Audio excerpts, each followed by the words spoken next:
Hello, and welcome to this special anniversary episode of Waiting on the Trade, a comics book club for people who can't keep up with monthly comics. I'm Matt Ledger. And I'm Patrick Fitzgerald Fleck. This month, we're celebrating what is kind of our 50th episode by taking a look back at the comics we've read so far, and in true podcast fashion, ranking them from best to worst.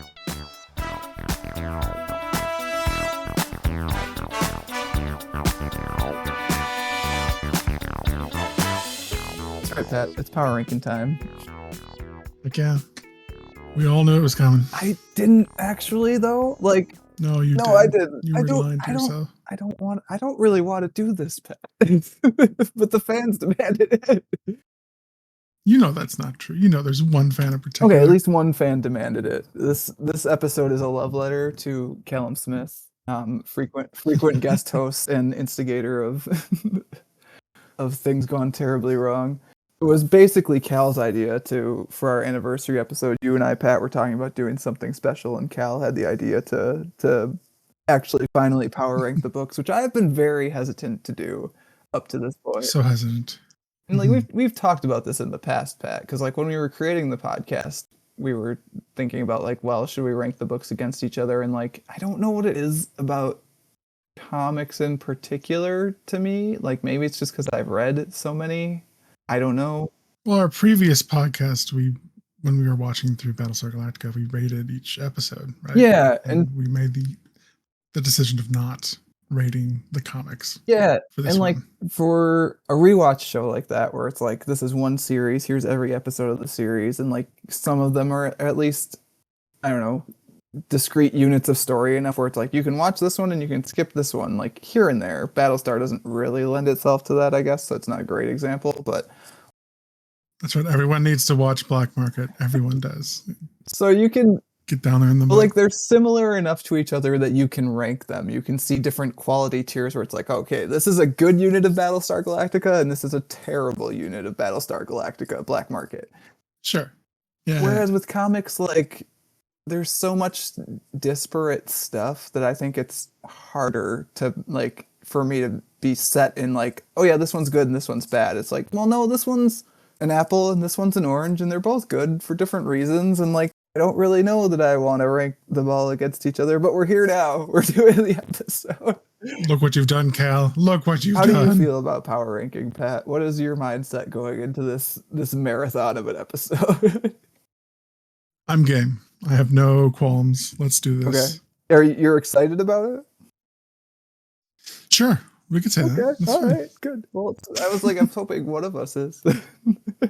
All the listeners have tuned out now that I've been so hesitant about this. I think we're actually going to have a good discussion.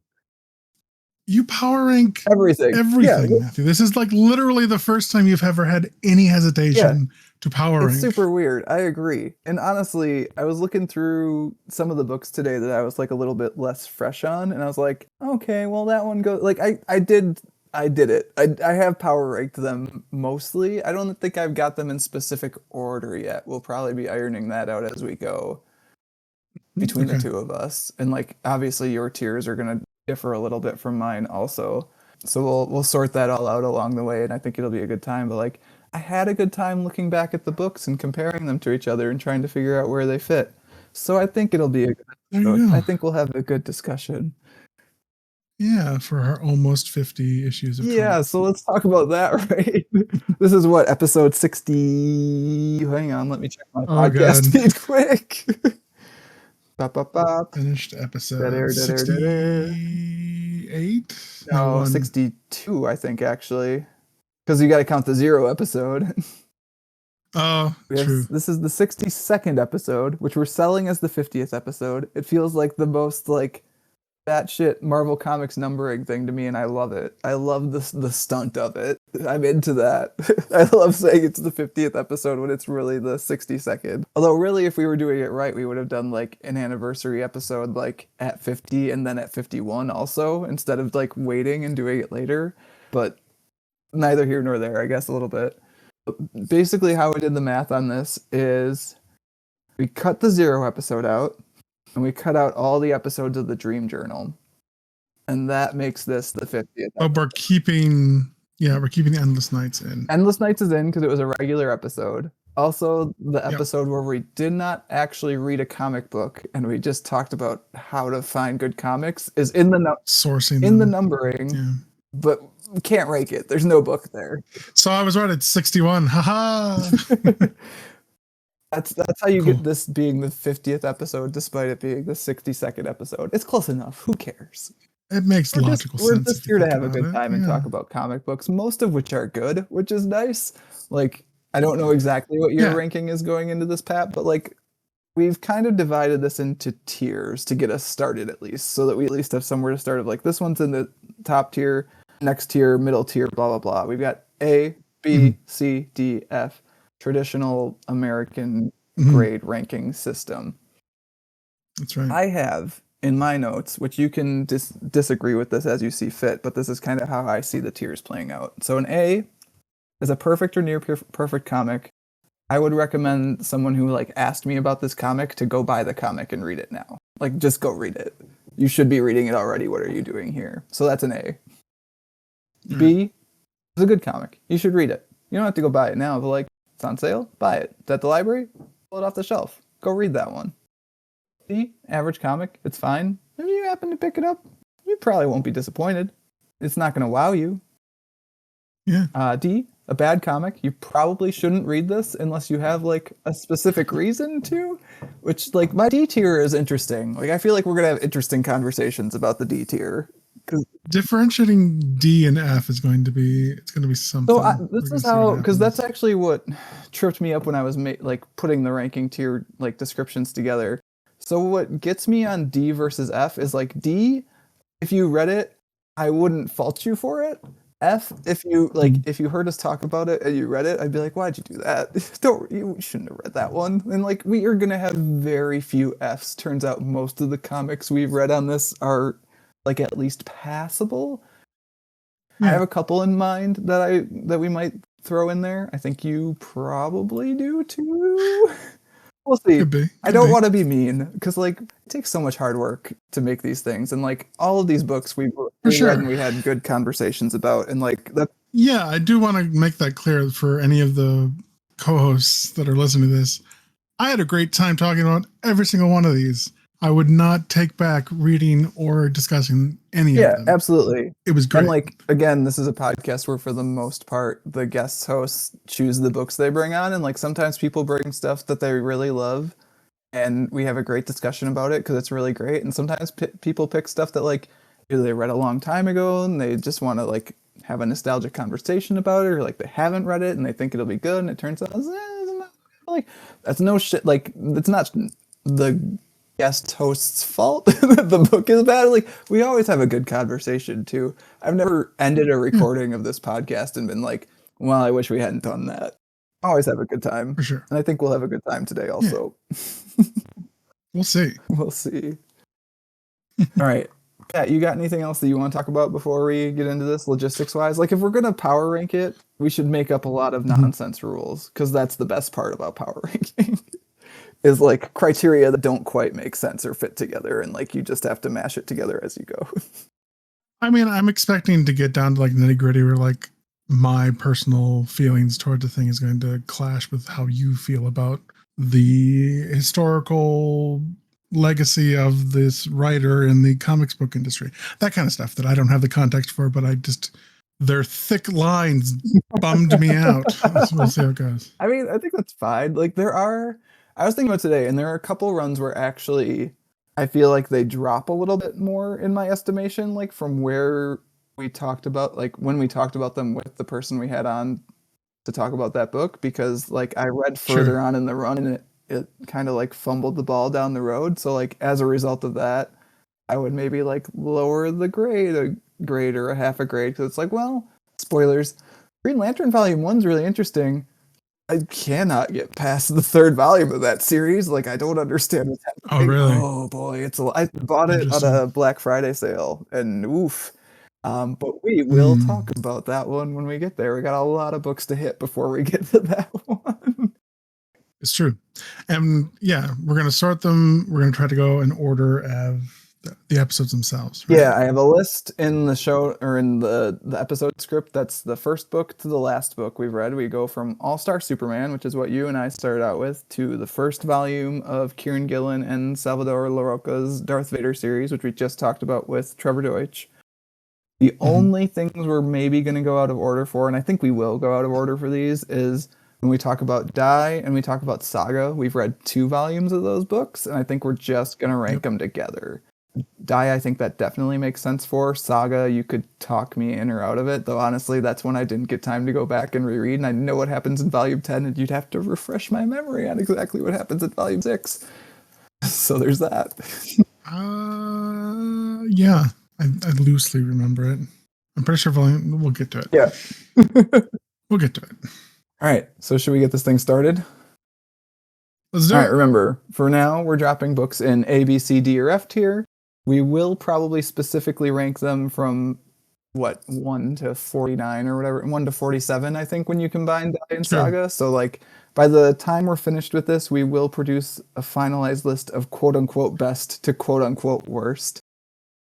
Oh, and we are using a tier list online, and we can probably post it for people to see the actual image, and you can list it for them too. Yeah, I'll put the tier list in the show notes, and I will make sure to download an image of it before we wrap up, so we have what is the quote unquote finalized ranking. Right. I think that's it. Yep, we're ready to go. All right. All-Star Superman. It's good. So Ooh, B, huh?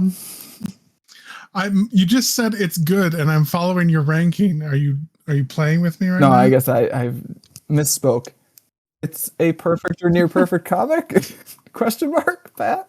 Yeah, it's fine. Okay. That's fine. Okay. That's fine. No, I was thinking back on this one.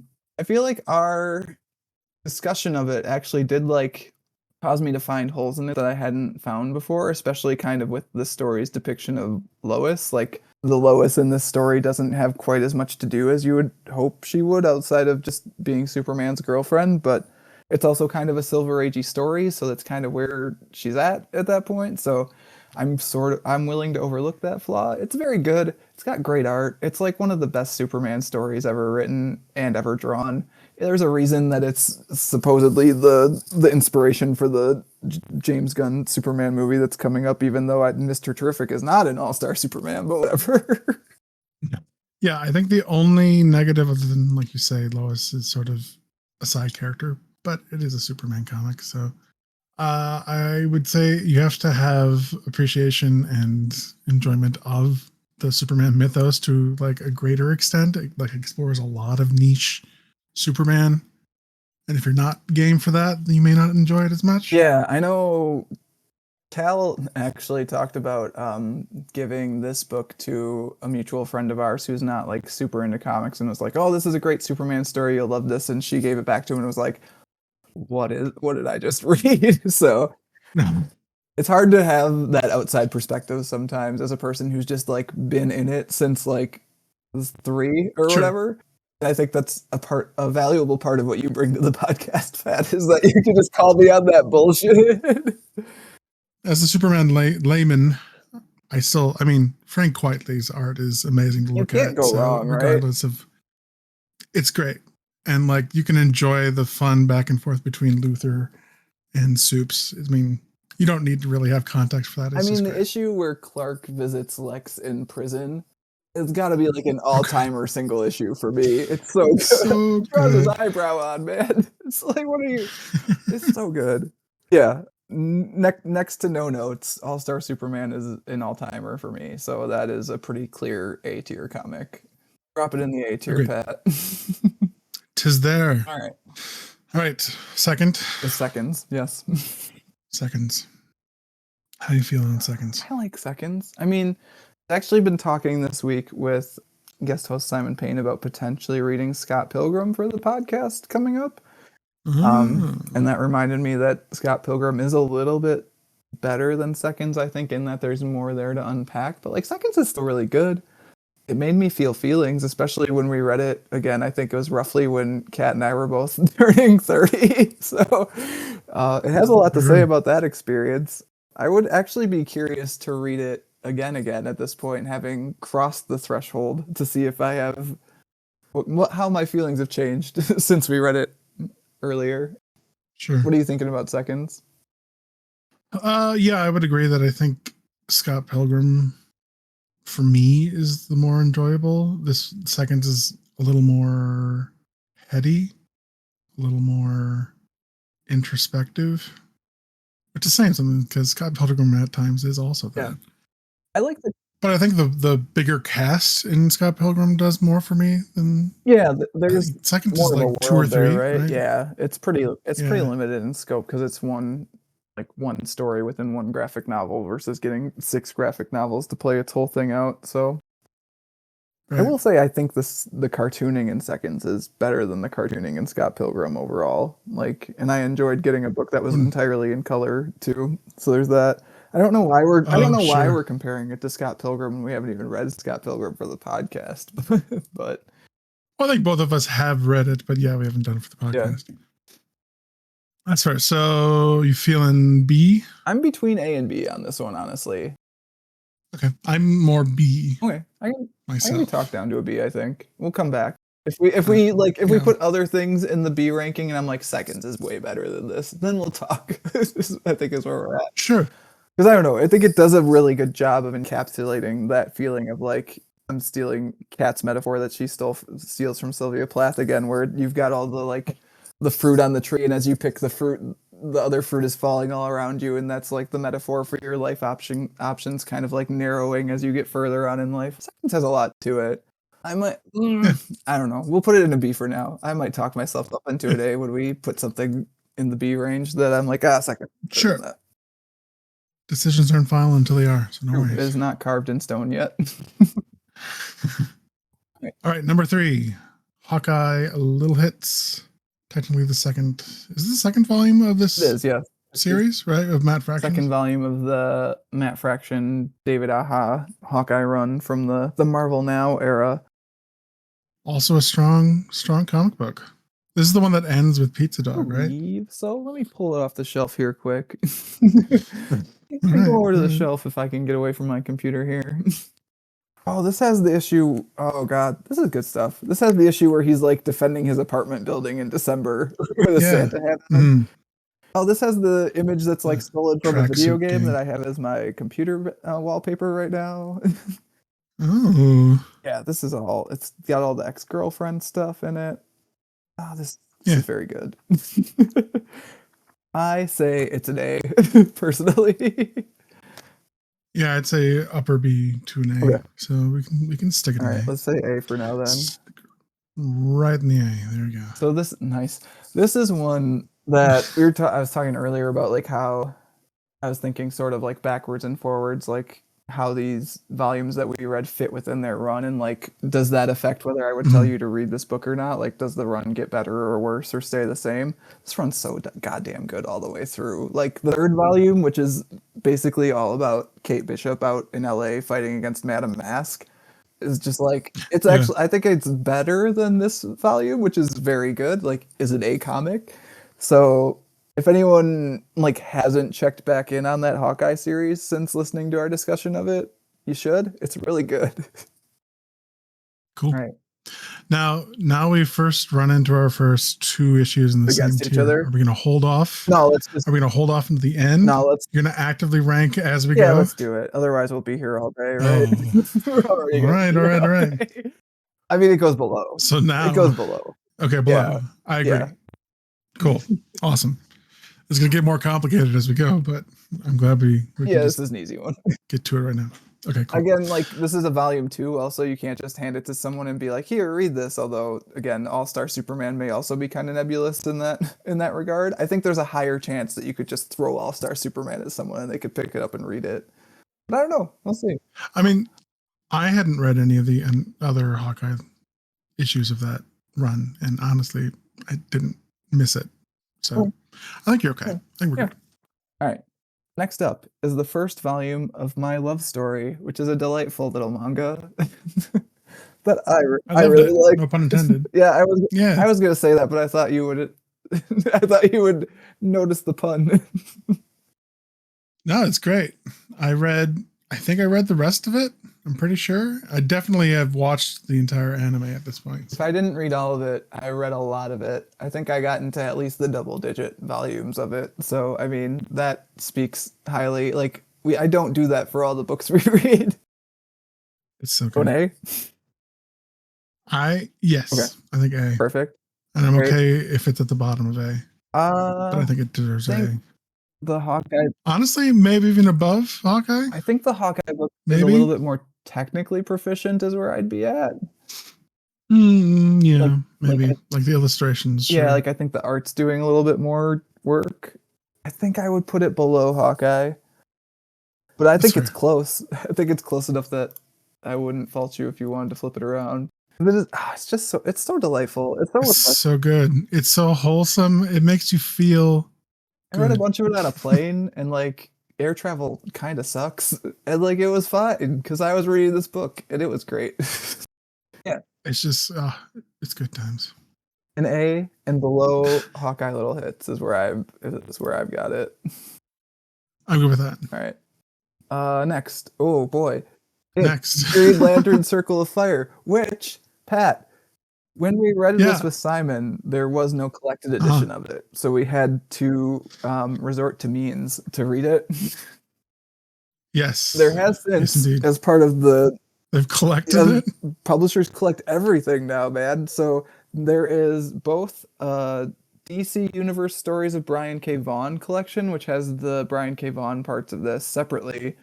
That came out, I Yeah. think, relatively quickly after we talked about this. That came out, but there is an actual collection of this book now on Amazon that you can buy. I think you could probably buy it. How much is it going for? Oh gosh, let's look. I linked all of these in the show notes so I could at least like quickly. Wait, let me guess. Let me guess what it is.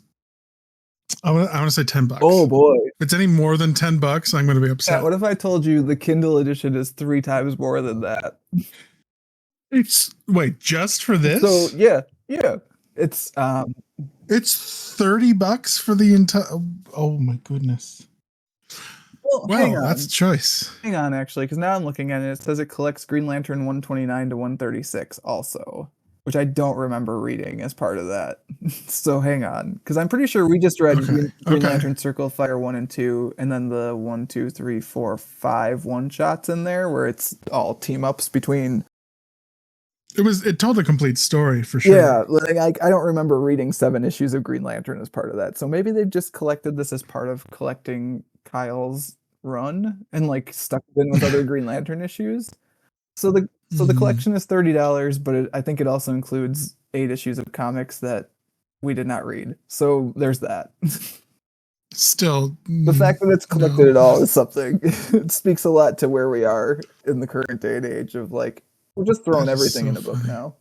Is this, Pat, our first F? I certainly wouldn't tell people to read I know it. it was like so you sent me your initial ranking like spreadsheet too, and you've got it in Yeah, you're not worth the read. So it's definitely a D or an F by that criteria, right? Yes. I looked at so like Amazon's got a sample that you can read, and so I read like the first chapter or whatever of it, and I was like, Mhm. this isn't bad, not great, but like I'm pretty sure the Power Girl issue was not good. Yeah. No. I think Green Lantern Adam Strange was the only one that we liked as part of those 5 team ups. I think Green Lantern was also okay. Yes. The one where Kyle and the manifestation of his fridged girlfriend team up. That one was also, I think, good. Yes, that was. But, like, yeah. I'm pretty sure the Firestorm Adam and Power Girl ones were not great. Yes. I think the Power Girl one was actively bad. It was the Atlanteans. Yeah, it was being back when assholes, Power Girl right? was like supposedly part Atlantean or whatever because they couldn't figure out how to make Power Girl have an origin because she comes from Earth 2, but Earth 2 didn't exist. DC's a Oops. mess, Pat, as we've discussed many times and will hopefully discuss many times in the future. Of course, of course. I am leaning more D than F. I don't. Okay, sell like, me on that because I'm honestly like I don't really want to like.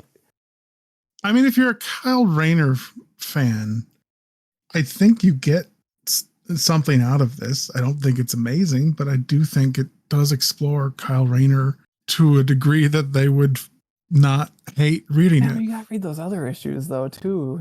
Like I it's kind of wrote. I think low D. Okay. All right. That's where I would put I don't know it. if we're gonna put anything in the Fs then at this point, Pat. We're putting this in the Ds. We'll see. We'll see. And honestly, maybe it'll fall down to an F. Who Okay, knows? I'm gonna put it in my D column on my spreadsheet here, but I'm gonna put it like way down the page so that I remember that we should probably drop it before the end of the podcast. Because like I just remember I mean, we're reading, gonna go through the list at the end, and we'll see how we feel about I everything. remember reading But that yeah, I Power think- Girl issue and just being like upset about it. And like I don't think the good parts of it are good enough to redeem the just like why 90s DC Comics, why are you doing this to me? We don't need to have this weird event that features Firestorm and the Atom just because they don't have their own books right now. It's fine. You could just have done this story in the normal Green Lantern title, I think. I mean, let's remember D is still categorized as a bad comic, so I feel like it's okay there. I feel like it's all right. Yeah, I mean, you're not wrong in that there is some Kyle stuff there. I think part of what's pulling it down for me too is that some of those same Kyle beats are hit better in other books. I would hope so. God, I would hope Like so. I think a lot of the like, oh, the JLA Trust Kyle stuff is handled really well in Grant Morrison's JLA, which is like a good comic book. And this is like a medium to bad comic book, pulled up by the good parts. And like Sure. I don't know. But we can leave it low D's for now. We can come back to it the same way that we may rediscuss seconds. Yeah. All right. All right. Cool. The first double. Moving on. It's Die Volumes 1 and 4. This is an A comic, and you can't talk me out of it. I wouldn't. I agree that it is an A Okay, comic. great. Let's put it at the top of the list. Yeah, I guess. Oh, really? Okay. Actually, I expected Resistance. Now I have to talk me out of it. Well, it's okay. It's so weird comparing Die to My Love Story. This is what I'm saying. This is why I was hesitant to do this, Pat. It's apples and oranges. Personally, amazing. and again, like Okay, this is where the here we go. subjectivity of it comes in. I got a lot out of Die. It might just have been the point in my life that I was in when I was reading it. It might be because I love games and rules, and Kieran Gillen and I are on like very close to the same wavelength when it comes to considering those things, though he is much better at it than I am. Like I love Die. Die is like a desert island comic to me, to the point where I don't know if I told you this yet, Pat. So I have like a standing deal with myself that if I find the hardcover of Die, like the big, beautiful, nice hardcover of it, I'm allowed to just buy it. Like no questions asked. Sure. I found it in Scotland. Wow. I didn't have enough room in my backpack to No. because Kat and I went to Scotland for a week and we were just out of backpacks, and I was like, it'll be fine. And it's like got to the comic store in Glasgow, and they had it, and I was like, oh, and it's like kind of on sale too. Like I really should buy this. And I was like, I'm not gonna carry this around flying for the next like day and a half or whatever. Should have let them ship it over for you. I mean, at that point, I may as well just. Hey, you're the one that can deal with yourself. Come on. I was so close. I even sent, God, we're just going to talk about Cal this whole podcast. I sent Cal a Discord message that day, was like, I found the hardcover of Die in the Glasgow Forbidden Planet and did not buy it. I am a master of restraint. Like, I was very close. I ended up with a smaller book and a less good book, but a book that I did still enjoy. So that's all right. But is it a limited printing? Like I hadn't realized that it was such a rare thing. It's just they didn't make a lot of them because it's kind of a niche. It's a niche format for people who like really love the book that much. I think like I've seen the actual physical trades out and about all the time, but like I like Die. Does the hardcover come with the rules of the game itself too? Because that would be cool if they combined. I don't think it comes with like the full source book. It probably comes with all the essays that are in the back of the volumes, though. I would think. That's a good question. Sure. I don't know. I'm gonna buy it either way, Pat. It doesn't matter to me. All right. Okay, now I have to talk myself about putting it as the number one comic on the list. So hang on. I mean, I would say I like the fact that it's an original concept that puts it, like comparing it to All Star Superman or Hawkeye little hits. Yeah, I wonder if it's as universal as like even a My Love Story though. Well, okay, this is our ranking, Matthew. Well, We don't need to I worry about the understand, but other. it's part of my consideration is like All right. Okay. again, part of the ranking tiers are like, go read this now. You should read this. It's fine. You probably how I would recommend it to another person does factor into my opinion of where it should go on the list. I guess. See, these are the weird bullshit criteria that we're gonna get into now that we're ranking all these comics. We open the door. You can't shut it again. I like that you're the one who was like, I can't rank this against My Love Story because this is what I've been saying the whole time. It's a very weird thing to rank it against. I mean, out of like, I enjoyed both, but it's a different kind of enjoyment. You know, I think Die has more to say than that book particularly. I mean, there's definitely more depth to Die than there is to My Love Story. Let's walk ourselves up the tier from where it is right now. I think it's better than My Love Story because it has more to say. And I also think it's prettier. So there's that. Sure. Hawkeye looks so. I mean, I have no problem moving Hawkeye down below it. And I'm fine with that because I'm just gonna show my bias on that one. And I guess this is the one that would have the most difficulty, but I mean, I could easily be swayed to move Die up to top against Soups. If you told me I could only keep one, I'd keep Die. So that's where I'm at on it. Honestly, it's because it's a Grant Morrison, Frank Quitely joint comic.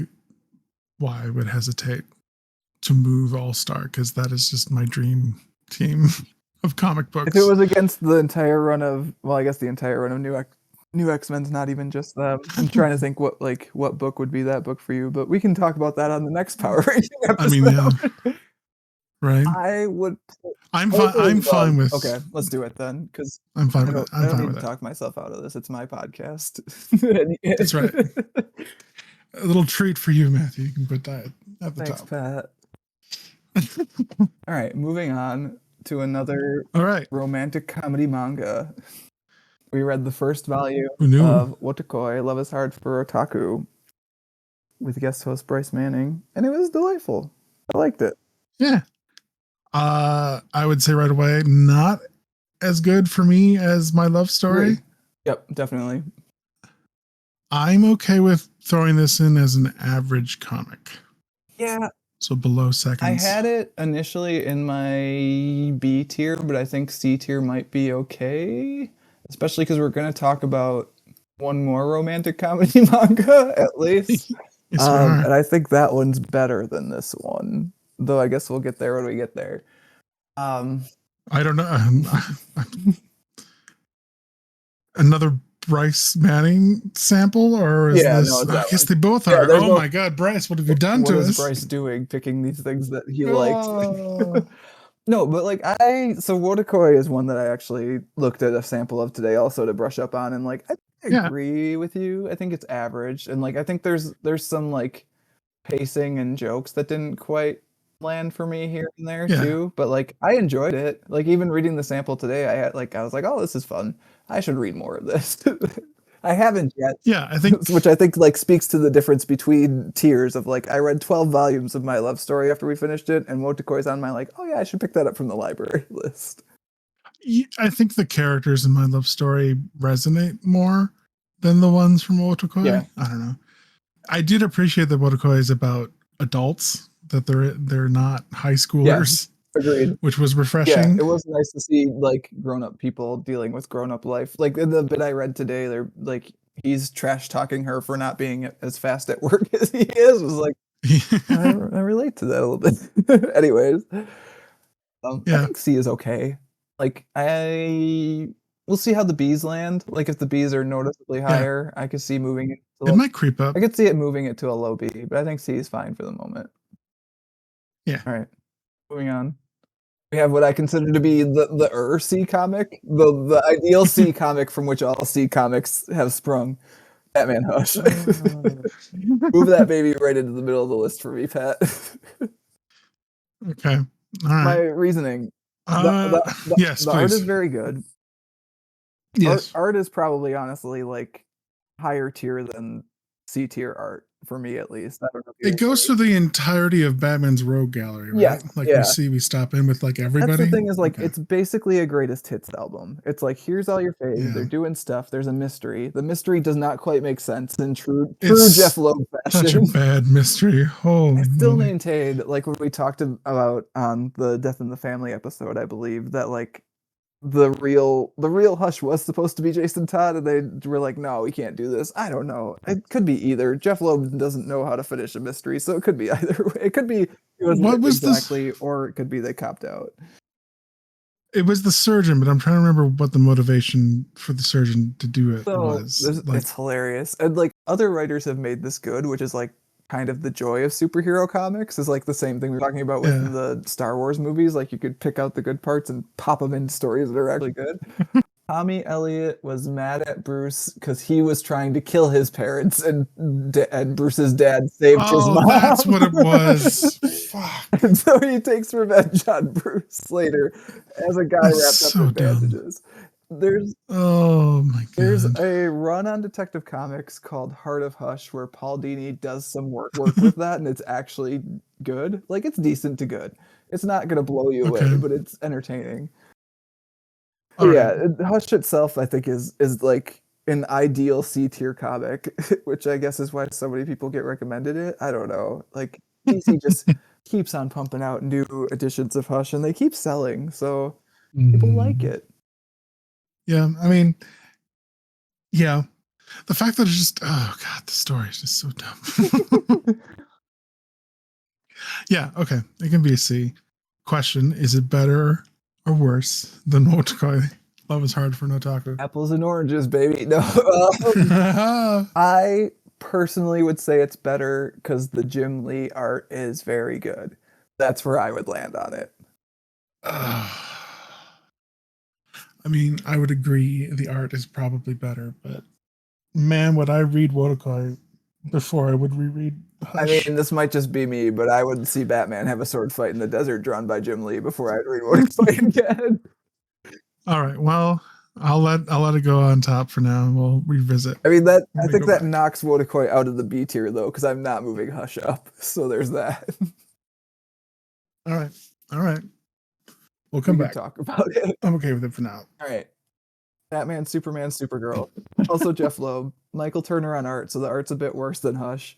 Story just Oh. as nonsensical, if not more nonsensical than Hush. Where you want to put it, Pat? I mean, C Okay. tier. I potentially had it as a D. Right? Really? It's on the bubble Interesting. for me. Like it's either a top. Give me. Okay, it's been a while since I've. Give me a general synopsis, like loose. Yeah. So this is like in the lead up to Infinite Crisis era, where a bunch of like threads of nonsense are pulling together towards one of the big DC crossovers, and as part of that, Darkseid's in this one or not? Darkseid's in Am I this one, crazy? yeah. A shower of kryptonite and like a meteor falls to Earth, and in the meteor is like Supergirl's spaceship. Supergirl at this point in continuity does not exist, even though it has existed before. This is a brand new Supergirl, midriff, short skirt. Oh, this is when Clark's being all pissy at her for wanting to be Yeah, a normal teenager. yeah, and like she's like, Hmm. "Hey, I was older than you when I left Krypton. Like, get out of my way, bro." And he's like, "No, Kara, that's not how we do it on Earth." And Batman's like super paranoid that she's like some sort of weird sleeper agent or something. But Mr. Miracle and Marta in it, and they're good. I mean, Superman and Darkseid just like punch each other, which is kind of the least interesting Darkseid. But Superman does fly Darkseid into the source wall, and that's pretty good. Oh, that's But right. like there's the very obvious and dramatic like she's evil now turn in like the 4th or 5th issue. Wonder Woman shows up and is like, "Hey, I'm gonna train her on Themyscira." Like it's fine. It's a passable comic. I would put it either again like it's either in the spot it's in Low right C, now, where upper it's D. it's the lowest ranked C comic, or it's an upper D tier comic. Yeah, it does have cool moments. It's got good stuff. Like looking Yeah. at my like it's fine or you probably shouldn't read this. I mean like if you read it, it'd be okay. Maybe it's a low C. I have it on the bubble here. Yeah, I'm okay with low C. Okay. We'll see how it, let's see how it All right. lands. Oh, next one. I like when you make that noise. It makes it obvious Ooh. roughly where the book is gonna land. This is the first, and This so is- far still only, as far as I know, I kind of did some checking today, volume of Blackbird, which is It's the only no, really. no, they never did another one, which is part of what I think makes this. I think so. I was talking about how like whether there is more and whether the more is good or bad influences my ranking of the comic. I think I'd put this in the D tier because like it wasn't satisfying and they never finished it or like even continued it. Let me double check that. I'm gonna double check just in case because stuff does sneak past me every once in a while these days. No, it looks like it's just the first 6 still. Yeah, Wow. I mean, may not have sold well enough. The art's pretty, looks good. The art is gorgeous, like one of the most beautiful books that we've read. But man, is that where the good stops. Oh, such a disappointment. Yeah, just like from what I remember, not good concrete rules, like kind of samey magic system, like, and the story itself was not satisfying. I haven't really thought about it much since we talked about it, to be honest with you, which I think says a lot about for where it should be on the list. It really feels like they were trying to mimic Wicked and Divine with this series, and it just wasn't. I don't know if it was the same hitting. moment in time quite or not. I mean, it says in the description actually, like, perfect for fans of sci-fi is The Magicians, The CW's Riverdale, and The Wicked and Divine, which, like, Oh. Riverdale and The Wicked and Divine are very different things. So I don't know how we're mashing those up here, but Yeah, that was a wide shot. this is there. a spray and pray for sure. Oh god, it is gorgeous, but yeah, that I would put it above. As I would it's- put it above Green Lantern Circle of Fire. I think. oh yes, Yeah. yes. Just looking at the pictures is worth Yeah. it more than Green Lantern. I'm seeing now. Here's where I'm looking at Batman, Superman, Supergirl, and I'm like, I don't know. I might tell you to flip through Blackbird before I've told you to flip through that. I don't know. But I would say that Supergirl's story is better than. I mean, it's not good, but it certainly is there. Yeah, and like is complete. Also, I don't know. And you have like you feel for the characters more than you would in the characters from Blackbird. We might circle back on that one. Okay, I'm okay with it being D above Circle. Yeah, I guess the circling back I was talking about is like, do I think Batman, Superman, Supergirl is really you're better going back than to- I don't know that I do. Sure, that's fair. All Next right. is a good book. Yeah, Another well, yeah. Bryce pick. It is. It's true. This is X-Men God Loves Man Kills. Possibly the best unit of X-Men comics. When you say unit, what do you mean? You can hand it to someone and be like, this is the X-Men. And you've done it. You've told them what the X-Men I is. see. As a sampler of what the X-Men Yeah, is. and like a good Yeah, I sampler. could see like that. it's got basically all of it.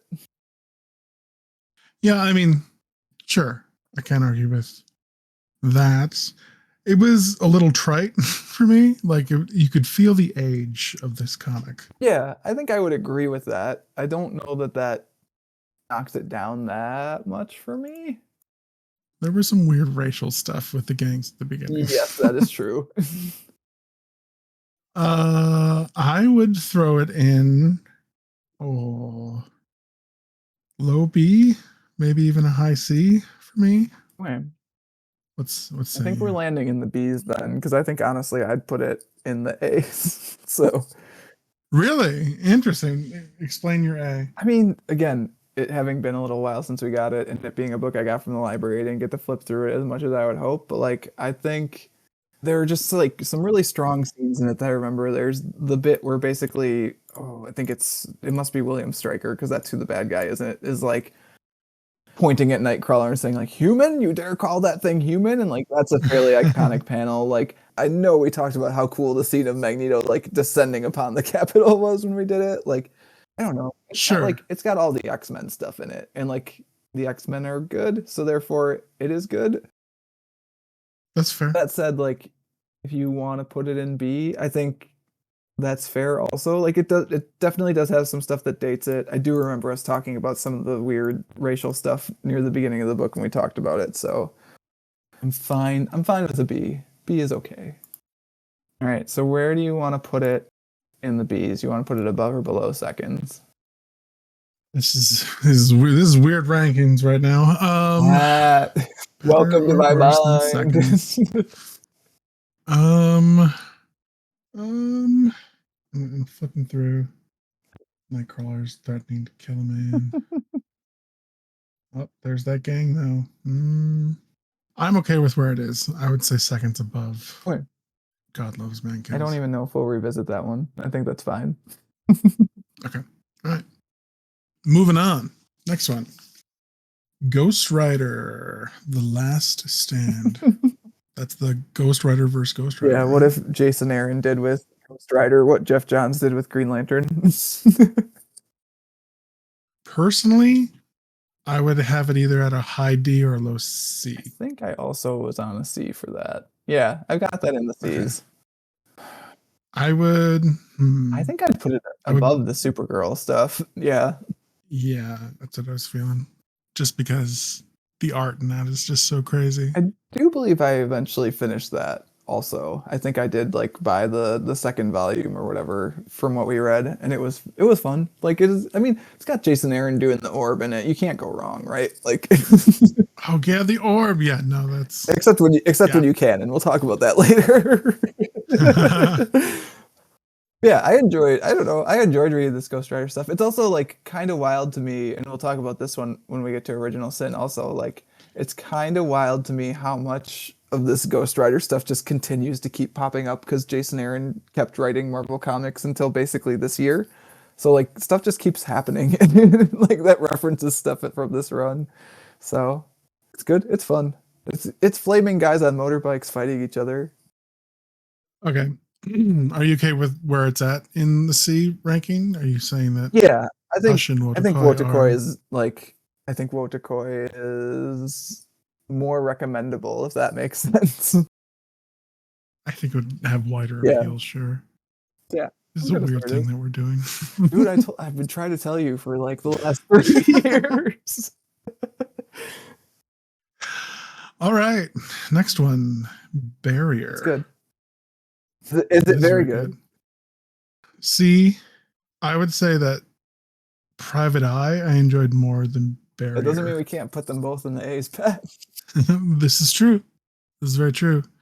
I mean, I would put it above the two that we have in B for sure. Right. I think So let me just put it up here and how I feel. Yeah, okay. Moving here. Yeah, okay with that. all right, you're moving it past my love story for the people who are not watching your screen. You know what? Or I are you think moving it past Hawkeye? We here. gotta start talking, I think. Yeah, I think here is where it makes sense to me. Okay. Oh, that's such a. Oh, this is where I'm just like, tear my heart out. Make me pick between Marcos Martin and David Aha. Like, come on. It's so rough. What a problem to have.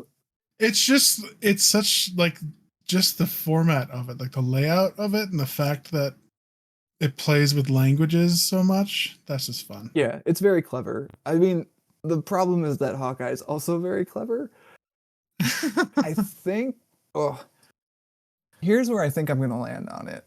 Is A, I think I'm gonna let you win, Yeah. and B, I think the reason is that it's a complete unit of story by itself. Yeah. Barrier I think more people, if you hand them Barrier, would if you didn't would like Hawkeye and like superheroes, you would still really love Barrier. Like you don't, there isn't that trip yeah, up with that one. and it's like it's such a good book, and it's very like easy to read also because Marcos Martin is so good at like pacing and drawing you across a page, even with these like weirdly laid out pages because the book is sideways compared to a normal comic. Like it has a lot of really Yeah. clever stuff going on, so. I'm fine with it being above Hawkeye, knowing that also means Okay. the Private Eye is probably going to be above Hawkeye then. This is I true. guess we might So, actually now have a I'm thinking discussion about it. about that when we get there, whether it's Barrier Yeah. or Private Eye, because I might pick Barrier. We might fight about it. I know I'm starting to waffle myself. So we'll see. Okay. We'll see what happens. That's in the future. No one can Yeah, tell. very, very good. A pick from noted co-host and wife Catherine Prince. Noted wife and Noted wife co-host. and Yes. co-host Catherine Prince. Who has been forced to read Saga twice and does not want to read it on this podcast anymore. But we'll get there when we get there. First, we got to talk about the Green Lantern. The Green Yeah, Lantern. the Ohio State University. Oh, I honestly, as a fan of Green Lantern, I didn't enjoy this one as much as I was Yeah, I hoping. mean, I remember when because I think I picked this book for us to read because it was just you and me talking about it, and I was like, it's Grant Morrison, it's Green Lantern. I likes Yeah. both those things. We'll enjoy this. True. And I remember I was higher on it than you. Like Yes. both of us thought like this one might be too strange. Like this one might be a little bit too weird, Grant. And this is when I look back for Yeah. today. Because like I said, I bought volumes 2, 3, and 4 of this. It basically goes, there's like a first 12-issue season, and then there's like a little 3-issue miniseries, and then there's like a second, I think it's 12-issue season, and that's the run. Oh, It's fucking weird, man. It's so weird. It gets even weirder than it is in this first volume. And like I was looking at the art's really good. Once Yeah. you take out the fact that all the Green Lanterns look like humans but with stuff on their heads. yeah. Like there's lots of really Very Star Trek. unorthodox there's like lots of unorthodox page layouts. There's lots of really cool space stuff in a way that like you and I have both read the Jeff Johns stuff, and like that's so much more focused on like just colors and like Yeah. people, and this has technology and space and spaceships and planets and like aliens in a way that the Jeff Johns stuff does not really. And I really appreciate that about it. It's still a really weird book though. I don't know. I'm gonna let me just do a thing and see how you feel about it. Okay. Yeah. Ooh. I plopped it down in the beginning of C tier, listeners. Yeah. So, which for reference at the moment puts it below God Loves Man Kills, which is correct. Mhm. Above Hush, Which is I also think correct. is correct. Yeah. So that is it a B or C? I think it's probably a C. I think it's too weird. As a fan of both, like on paper, I should really like it. I did not really like I want to. it. It was okay. I want to go back and reread the whole run from start to finish because there's a lot of like interconnected stuff in the way that the Grant Morrison run will always have a lot of stuff that comes from issue 1 to issue 25 and shows up again. Sure. So I want to give it another chance as a run too, but it's a really weird book. I was rereading the the issue where quote unquote God shows up to like save humanity. Yes. It's still really fun. It's really weird though. And like it ends up God is just like a planet eater, and then the Earth is like okay with it. It's like it's fine. We have superpowers for a minute. And we're having a We're good time. selling out. Yeah. Yeah, I think high C tier is where I would land. I think that's probably right. Next one. 100 Nights of What are Hero. you thinking? What are you feeling? I compare this one to the other independent comic that Cal suggested. Gosh. Guys. We found out Or when Gush, we yeah. recorded that episode that it's Gush. Yes. Yes. And I liked the world building in Gesh much more than Hero. 100 Nights of Hero. I think Gush is better for sure. Also, the art I think is more. The art grows on me for 100 Nights of Hero, honestly. Like it takes me a little bit, but I was flipping back through that one today too because that's one I haven't picked up since we talked about it, and I was like, like I enjoy this book. I think I'm on. So I had it initially in my ranking here as an A. I don't think I'm going to get that from you, and also I'm not sure I agree with me. Oh, you're putting it in C's? That's not right. That's not right, Pat. It's higher than a C. It's better than the Green Lantern Volume 1. And not just by like it better than Green Lantern. not just I have it better. Not just by a negligible like inch difference. It's a tier above that to me. Okay. All right. Well, I'll move it up for now. I mean, if I'm on A maybe B and you're on I think C maybe B, given you put it at the top of the C's, I think B is the right spot for it. Okay. All right. It's an enjoyable story with stuff to say. Yes. I think it was too Poetic? Is that a thing I want to say? Something like that? I don't know. It wasn't. It didn't jive with me. Yeah, it has that Yeah. feeling. It's got a moodiness to it that I think you could say is poetry-esque, poetic. Yeah.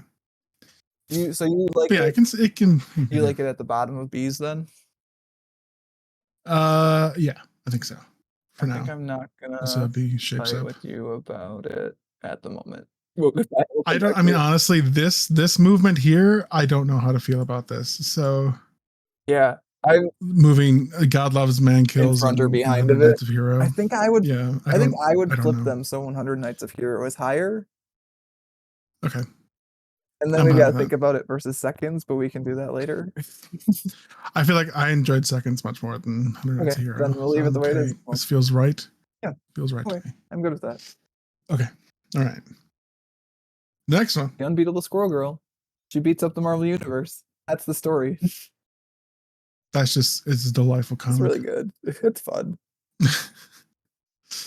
I'm okay giving it an A. Ooh, in the A's. All right. I had it as a. It's either A or the top of I the had B. it as a high So, B personally. okay. So, Okay. like, I think I would rather read Seconds again, honestly. Oh, then Marvel or Squirrel. Yeah. Interesting. Okay. Like, Squirrel Girl's fun.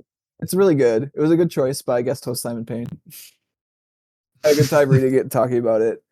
I think Seconds maybe has more to say as a unit, so like that's why I would potentially put it below Seconds. Yeah.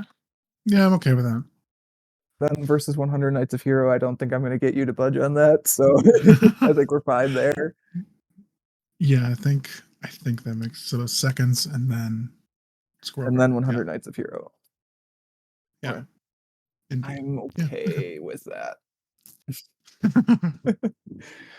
It's so tough. It's like, and I realize this is like a pointless made up problem that we made for ourselves, but like this is part of why I was like, oh, my babies, I can't put them against each other. I like most comic books so much. Let's talk about this comic book though. I was gonna say, leading into Nancy Drew and the Hardy Boys. The Hardy Boys, The Big Lie. The Biggest Lie. Choice by guest host John O'Gurney, who I picked it out of nostalgia for Hardy Boys books. And we didn't like the book, but we had a really good discussion about a lot of stuff. So like that's what I think it was an amazing episode. It's one of my favorite episodes that we've recorded. Like I was thinking about it for like days after we got done. Yeah, I actually just wrote John an email the other day, a message the other day saying like, I always love having you on the podcast. We need to talk about more weird, obscure fiction that I have not encountered. But this book's not great. No. And Jono would admit that and did admit that, I think, throughout the episode. I don't even know if admit is the right word because he just picked it because he wanted to read it. He didn't know whether it was good or bad. Yeah. So you're on our first F of the episode, I think, is what you're showing me here. I just put it there. I put it there to see how it felt. And so far, I'm not liking that. So I went back through this one today. I told you this before we started recording because like this is one that I feel like a shaky recollection of exactly why I felt like I disliked it as much as I did. Like I was like, I know I didn't like this book, but I'm not sure exactly like what is driving that feeling. And I look back through it today and like it's not good. Like the plot's kind of cliched and like it does that like that CW Riverdale thing so much, which I think we talked about when we were talking about it, where it's like, this is real world. This isn't your young adult fiction. Like slam your head into this desk, kid. This is a police interrogation. And like it goes over the top with it. And it not only does that, like you can get away with doing that once, like it's fine, but like it does it basically every single issue. There's one instance of someone saying like, oh yeah, this isn't your mom's young adult detective story, like basically just staring at the camera saying that. So like it's got big flaws. And like the other thing that I think we picked it apart for, which I know, well, two things we picked it apart for. I know Jono really didn't like the story's use of Tom kind of just like relegated to a background character, like their helper guy who always speaks in riddles and happens to coincidentally be black. So we faulted it for that. And I think we also faulted it for not really ending. in the same way that we kind of Yes. faulted Blackbird of like the mystery it's doing kind of wraps up, but doesn't really because it ties into like a larger mystery that apparently they'll solve in the next volume, which is the death of Nancy Drew. Where spoilers, Nancy Drew's not dead.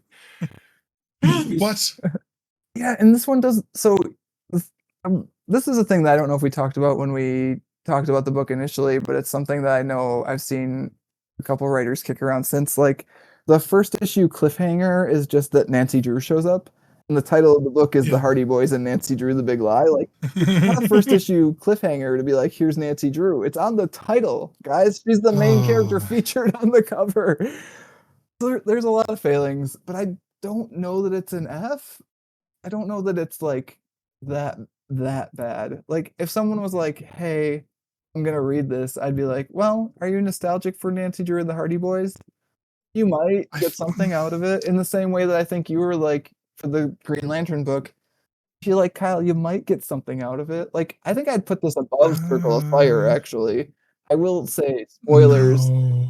That Circle of Fire, this book, and one other book are the books I had like as potential Fs in my opinion. Ooh. So I like rereading it today. I think I've talked I knocked myself out of it being an F. But like if you really want to put it there, I don't think I have a great argument for not, other than the art is decent. Although I don't think you liked the art as much as I did. So there's that.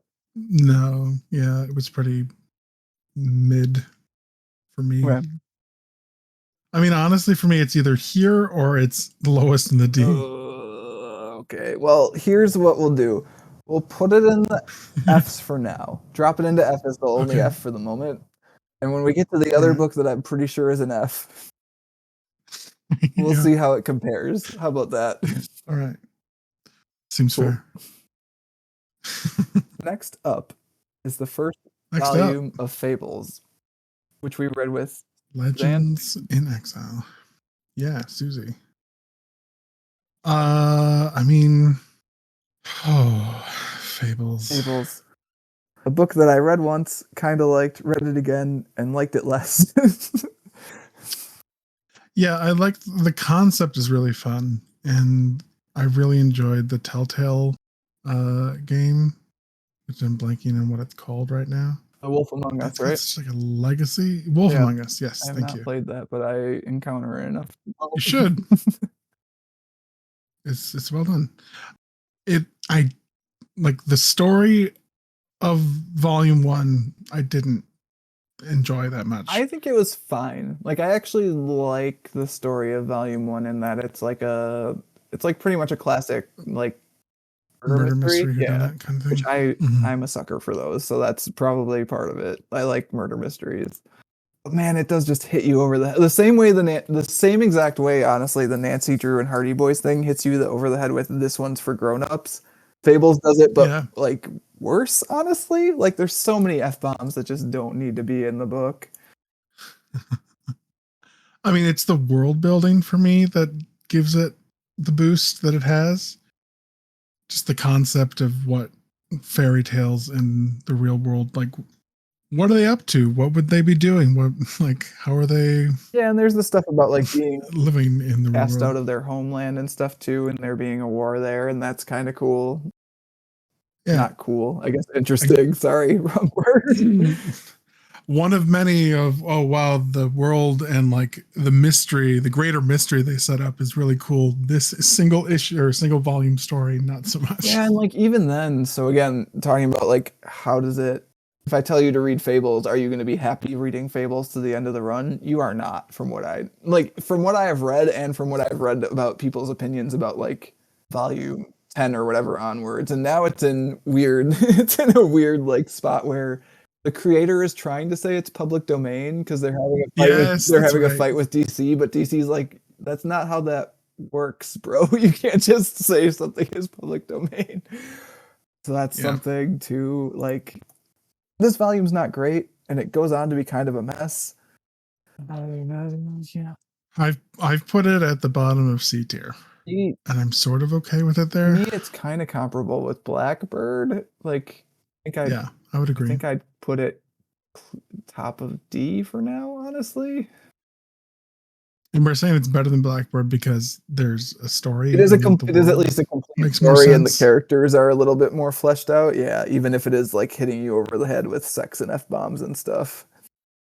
Yeah. Pinocchio being trapped in a body where he can't have sex. Oh no! Oh no! Oh no! How terrible! How terrible! How terrible! Oh God. Yeah, I forgot about that. I think part. there is still more to recommend Fables than there is Blackbird. Unfortunately, I wish it was the other way around. Honestly. Yeah, it does feel weird to say it, but I agree. So yeah, top of D tier, I think, Okay. for now. I'm good with that. Cool. Next, Batman, Teenage Mutant Ninja Turtles. yeah, Marifki recommendation, Turtles in a bat cave. Bat power. which was just a fun It was comic, good. really, like all Yeah. around. Yeah, It has, so like thinking through these comics, I'm like, what specific scenes or like moments do I remember? And like, there's the moment where Batman takes Raphael to his parents' grave to explain like why he fights crime. So good. yeah. It's so good. It will always stick with me forever. To me, this is a low B tier comic.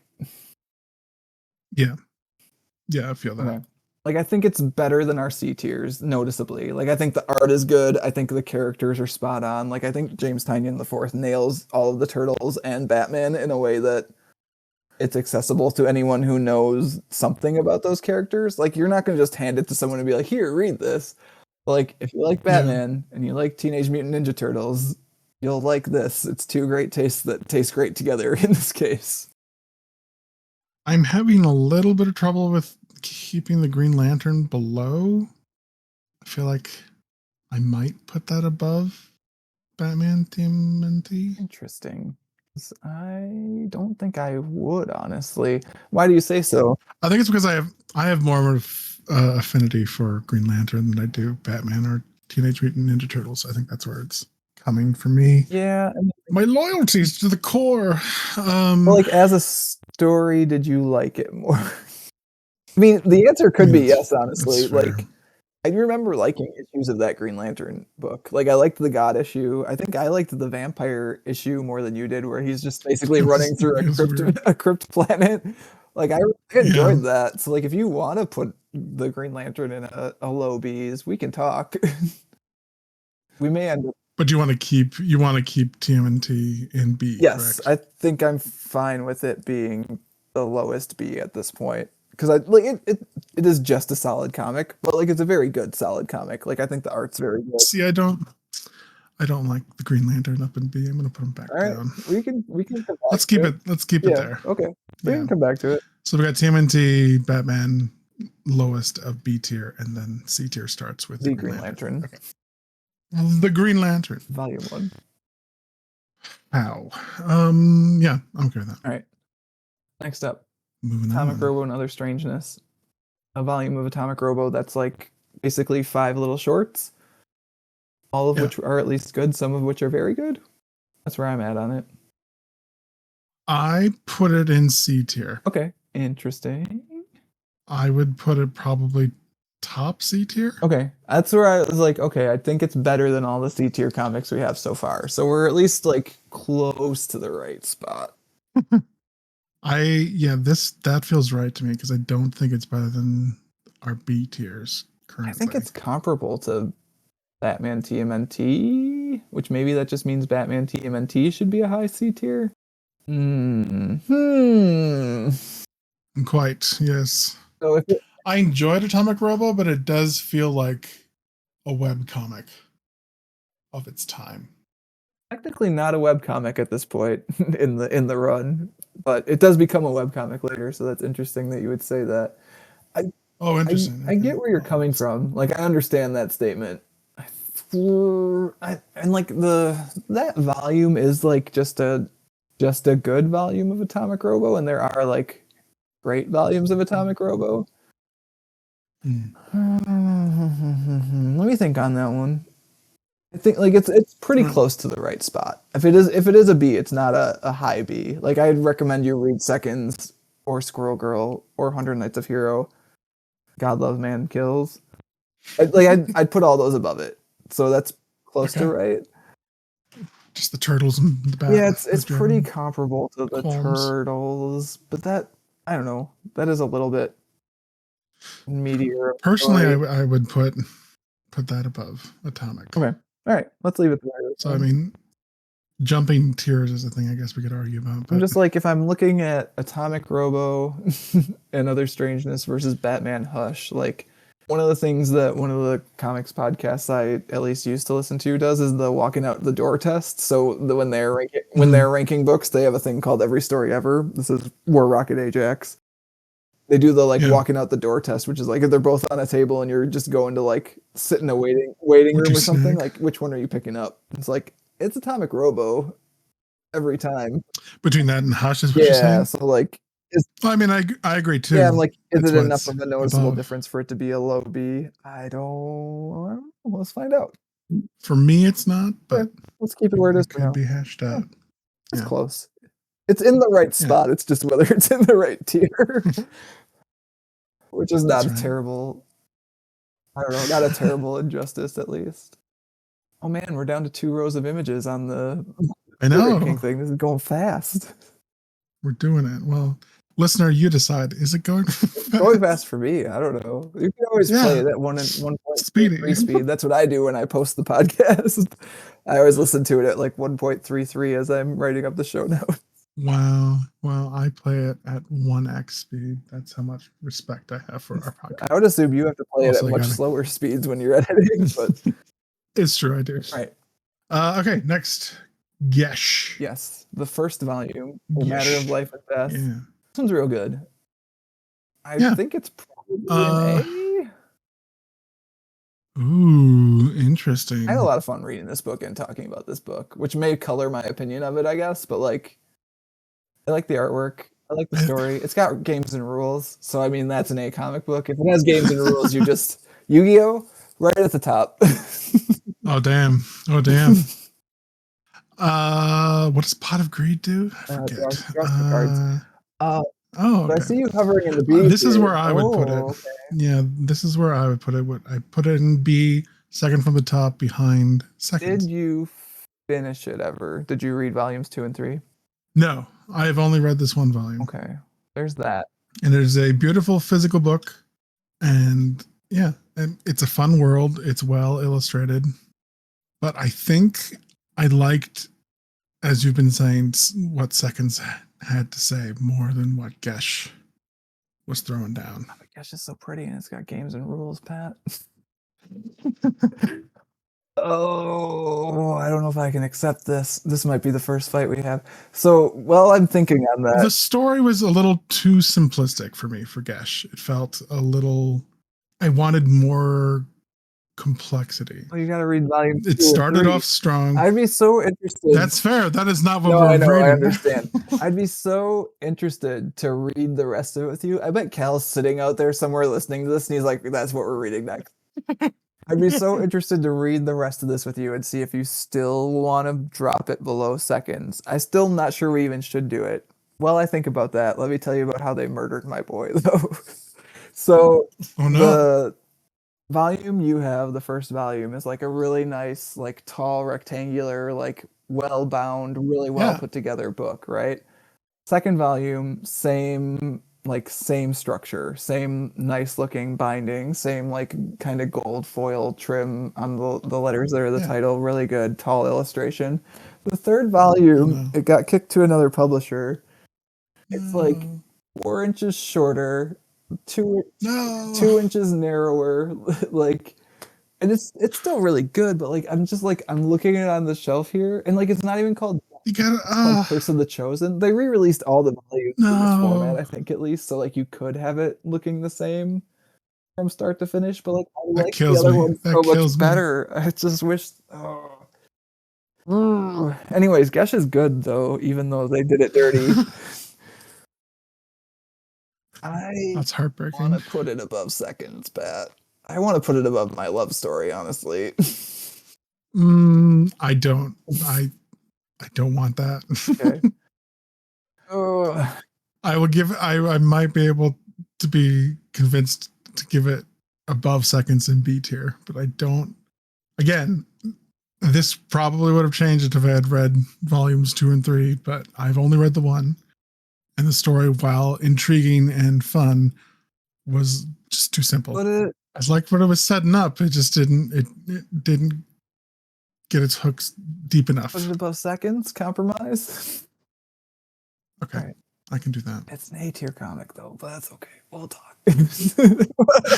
I got it. Volume 1 by itself is, for me, it's not an A tier Okay. comic. All right.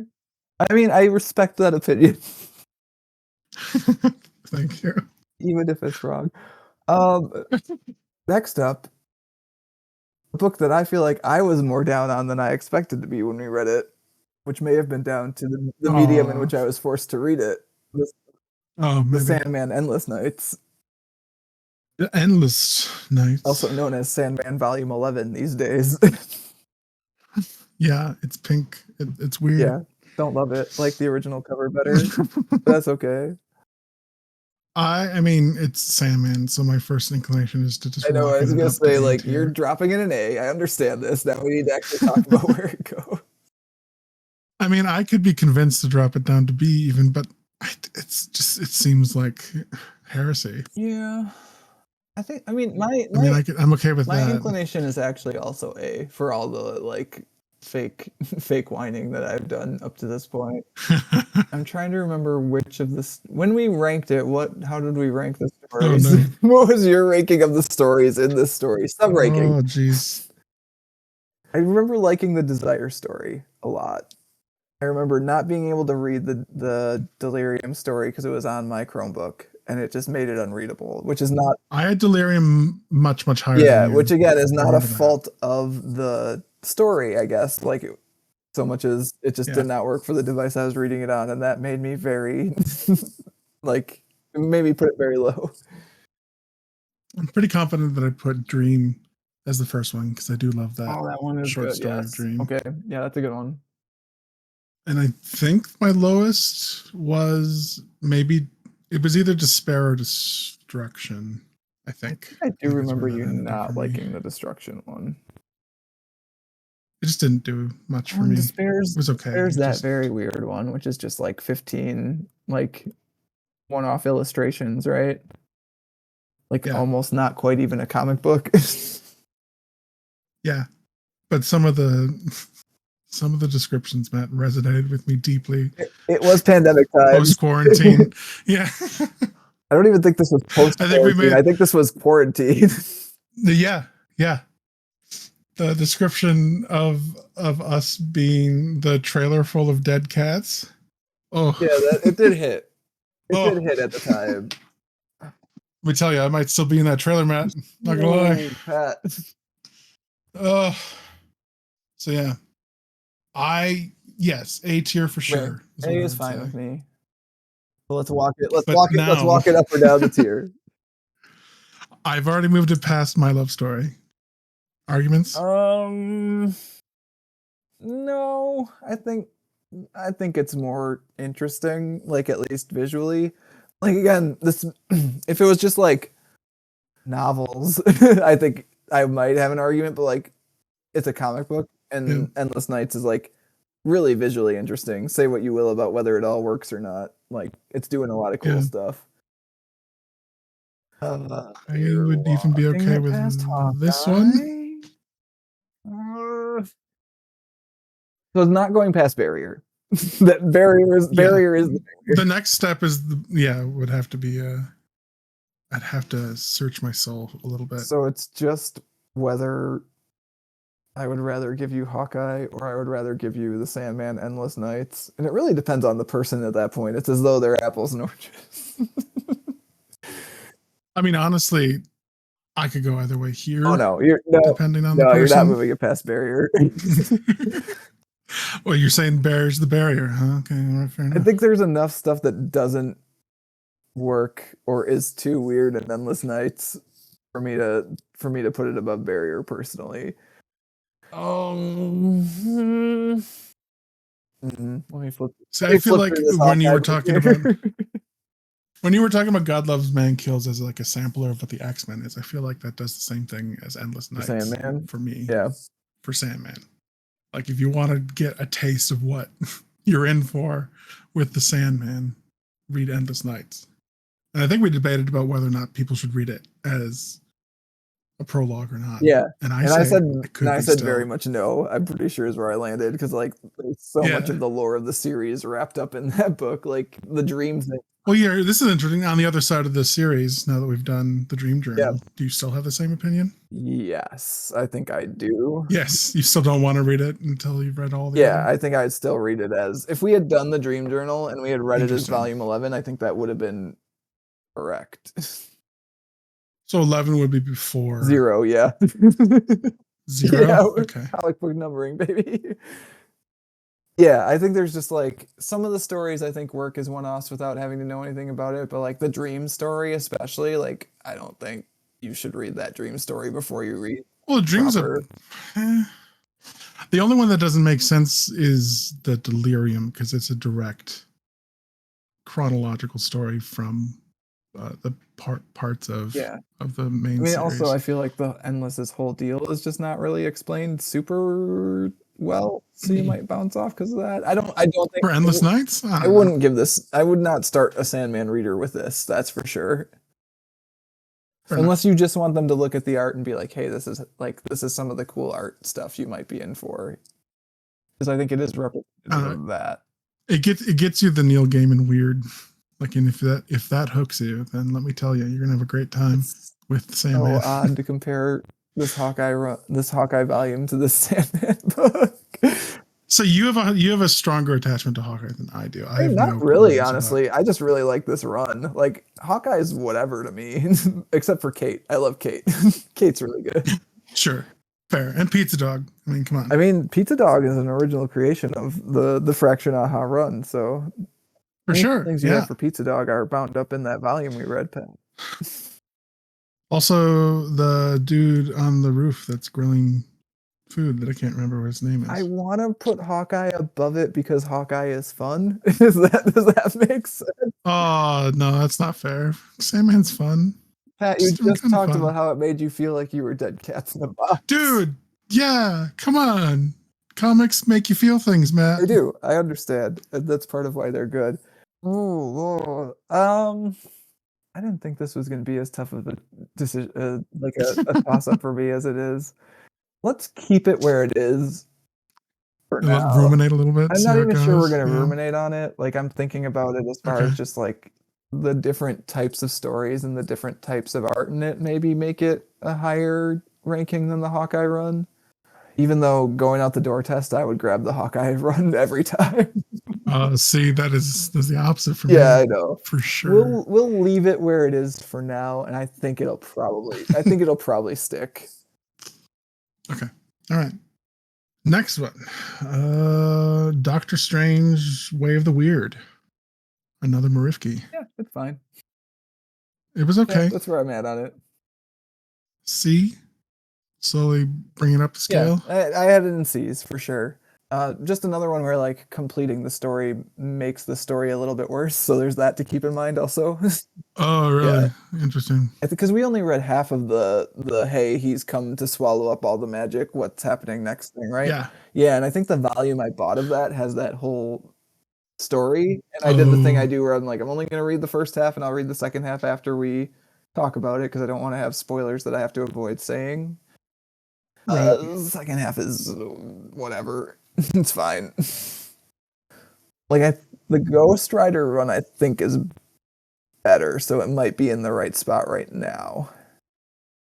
I think I'm okay with that. I would, because I did like Ghost Rider going around trying to find other Ghost Riders. That was fun. Yeah.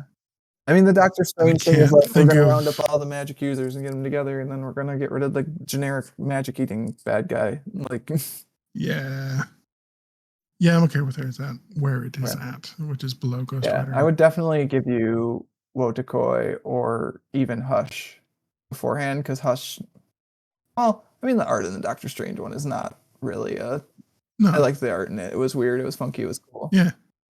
I think the story in Hush is a little bit better, which is saying something. See, what I'm interested is when we get to our next Doctor Strange, where that one lands for you compared to this one. I liked that book more than you guys liked it, so I guess we'll see. All right, fair enough. Fair enough. It's very similar to me for this one. So. Okay, ready to move on? Yep. Okay. Next is Pulp. Pulp. Simon Payne recommendation. I feel like it's a C tier for me. Really? I had it higher than that. I was like, I have it in my initial A's here, but I'm like looking at it, I'm like, I could knock it down. Let's sort it out. Put it at the top of the C's now for you. Yeah. I'm okay with that. I could maybe see it creeping up past TMNT Batman. Yeah, I think I would rather read it than TMNT Batman, which I think is saying something. Although I'm not as big of a Turtles person as I am a Batman person, so there's that. I think God Loves Man Kills is a little bit stronger. I would Pulp agree. is kind of like a little bit generic and stuff, but it has a lot. I don't know. It has some stuff to say. Like the art is good. It's not. I'm gonna float a thing and we'll see how you feel about it. I'm gonna do this and do this. No, I don't. I just moved Pulp and Batman TMNT listeners from B to C. No, because like You don't think so? I would actually recommend you read Pulp. Like I liked Pulp enough Okay. that I'd be like, hey, if you find it in a store, like, and it's $10 or whatever, like you should buy it. It was good. Okay. And I think I would keep Batman TMNT and the Bees also. Okay. I think it's in a good spot. Near the bottom of the Bees. All right. I can live with that. Fine. I can live with that. Next one. Oh boy. Yeah, I'm interested to see where we land on this one. This is Codename Sailor V Volume first 1. volume of Codename Sailor V, the like not quite prequel, the like beta version of Sailor Moon, which I really enjoyed, and I don't think you were quite as high on. Oh yeah. How are you feeling about that? No, it's better than Supergirl. So for reference, Pat just put it at the top of the D's, which I think is incorrect. Also, then all of Suzanne's books are D's, and we can't do that to her. Again, at the top we said discussions were amazing, books questionable at times. No, again, the ranking of the comic is not reflective of the value of the person who picked the comic. I really liked Codename Sailor V, but I liked it in the way that I like big dumb fun things in the way that I don't think I'm glancing at another Suzanne book that is still to be again. And, I was not wrong when I said if we put it in the D's, all of Suzanne's books will be in the D's. Codename Sailor V is super fun. Like I think there's a lot of cool stuff going on. Yeah, I would put it above the Doctor Strange. I would put it above Ghost Rider. Ooh. Yeah, okay. Keep talking. Put it above Wodakoi. Which one's more fun, Pat? She has a secret arcade base. God dang it. All right, here we go. I would put it above Hush. I have no, like, Hush means nothing to me. And honestly, God, no, I think that's where it lands for me. I don't know if I can bring it past the Green Lantern. Okay. I don't think I'd bring it up to the B's given our current rankings. Like, I think Batman TMNT is better than it. Batman TMNT is doing a lot of work to hold that door between B and C right now, honestly. Hold the door! It really is like, there is like a slightly noticeable tier where like it's really like negligible between that and the Atomic Robo Volume 3, but I look at it versus Green Lantern Volume 1 and I'm like, oh yeah, there's a big split there.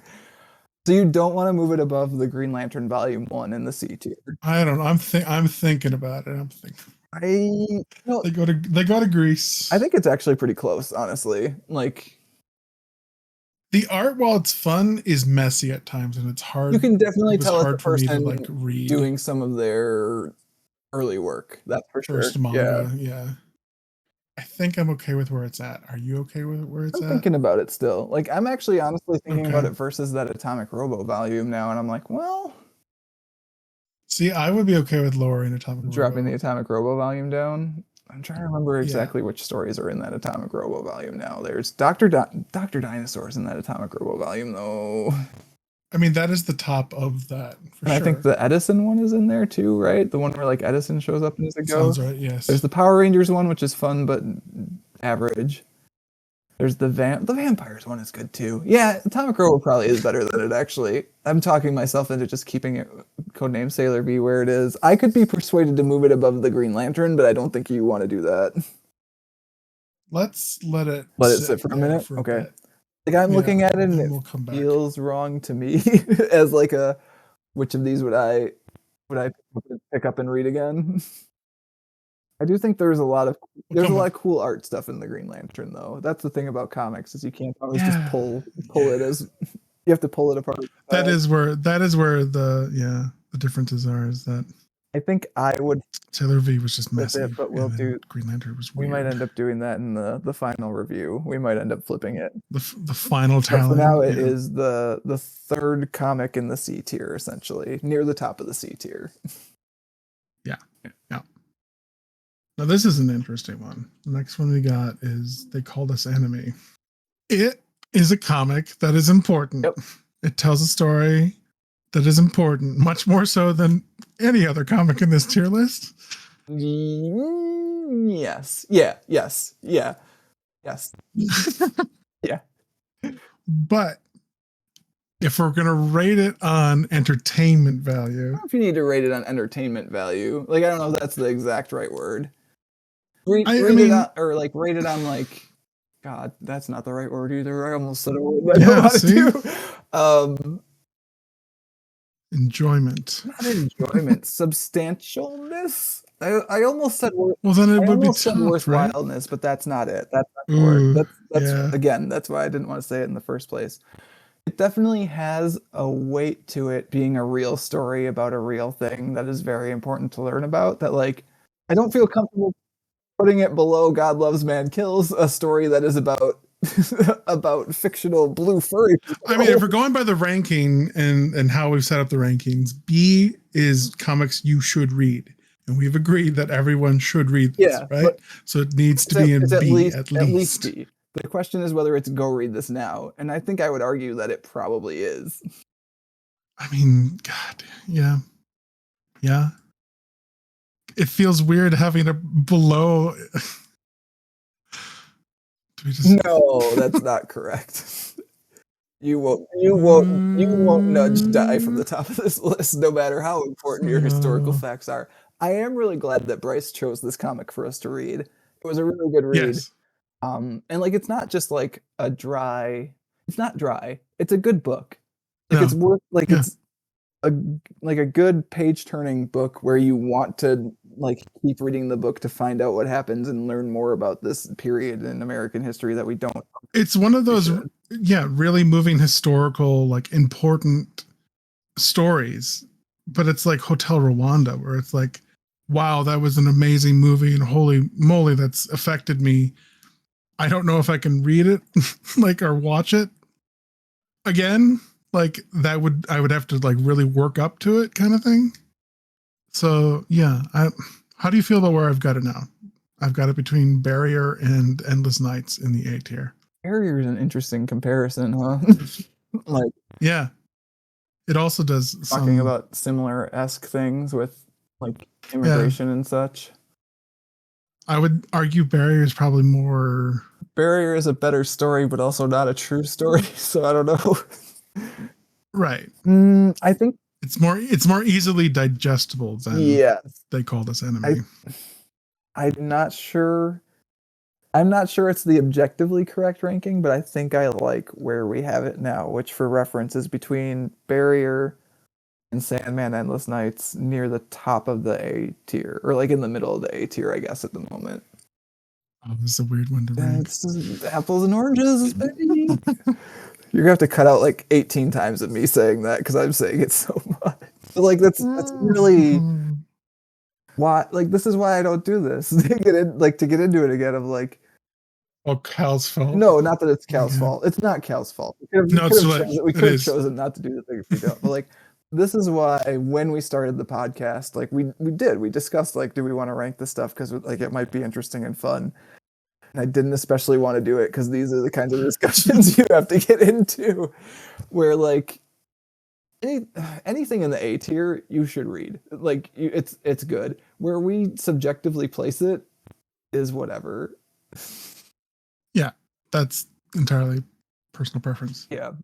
But Okay. It's odd to put the fictional story that references Yes. immigration and cultural issues above the I mean, yeah, like Yeah. that should probably be it, but we'll leave If it it was there. like a library ranking of books you must read, yes, They Called Us Enemy should probably be at the top of it. In our ranking, it's tippy top. fourth so far.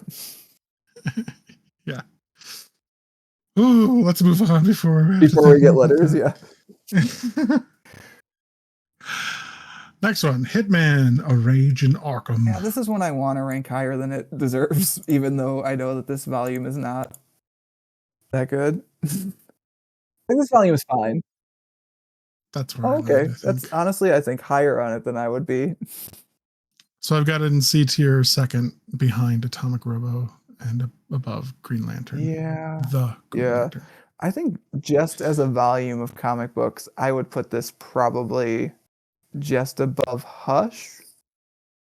Oh, really? Yeah, which is just 2 spots down for reference currently. Like it's knocking it from above the Green Lantern to above Hush with Codename Sailor V.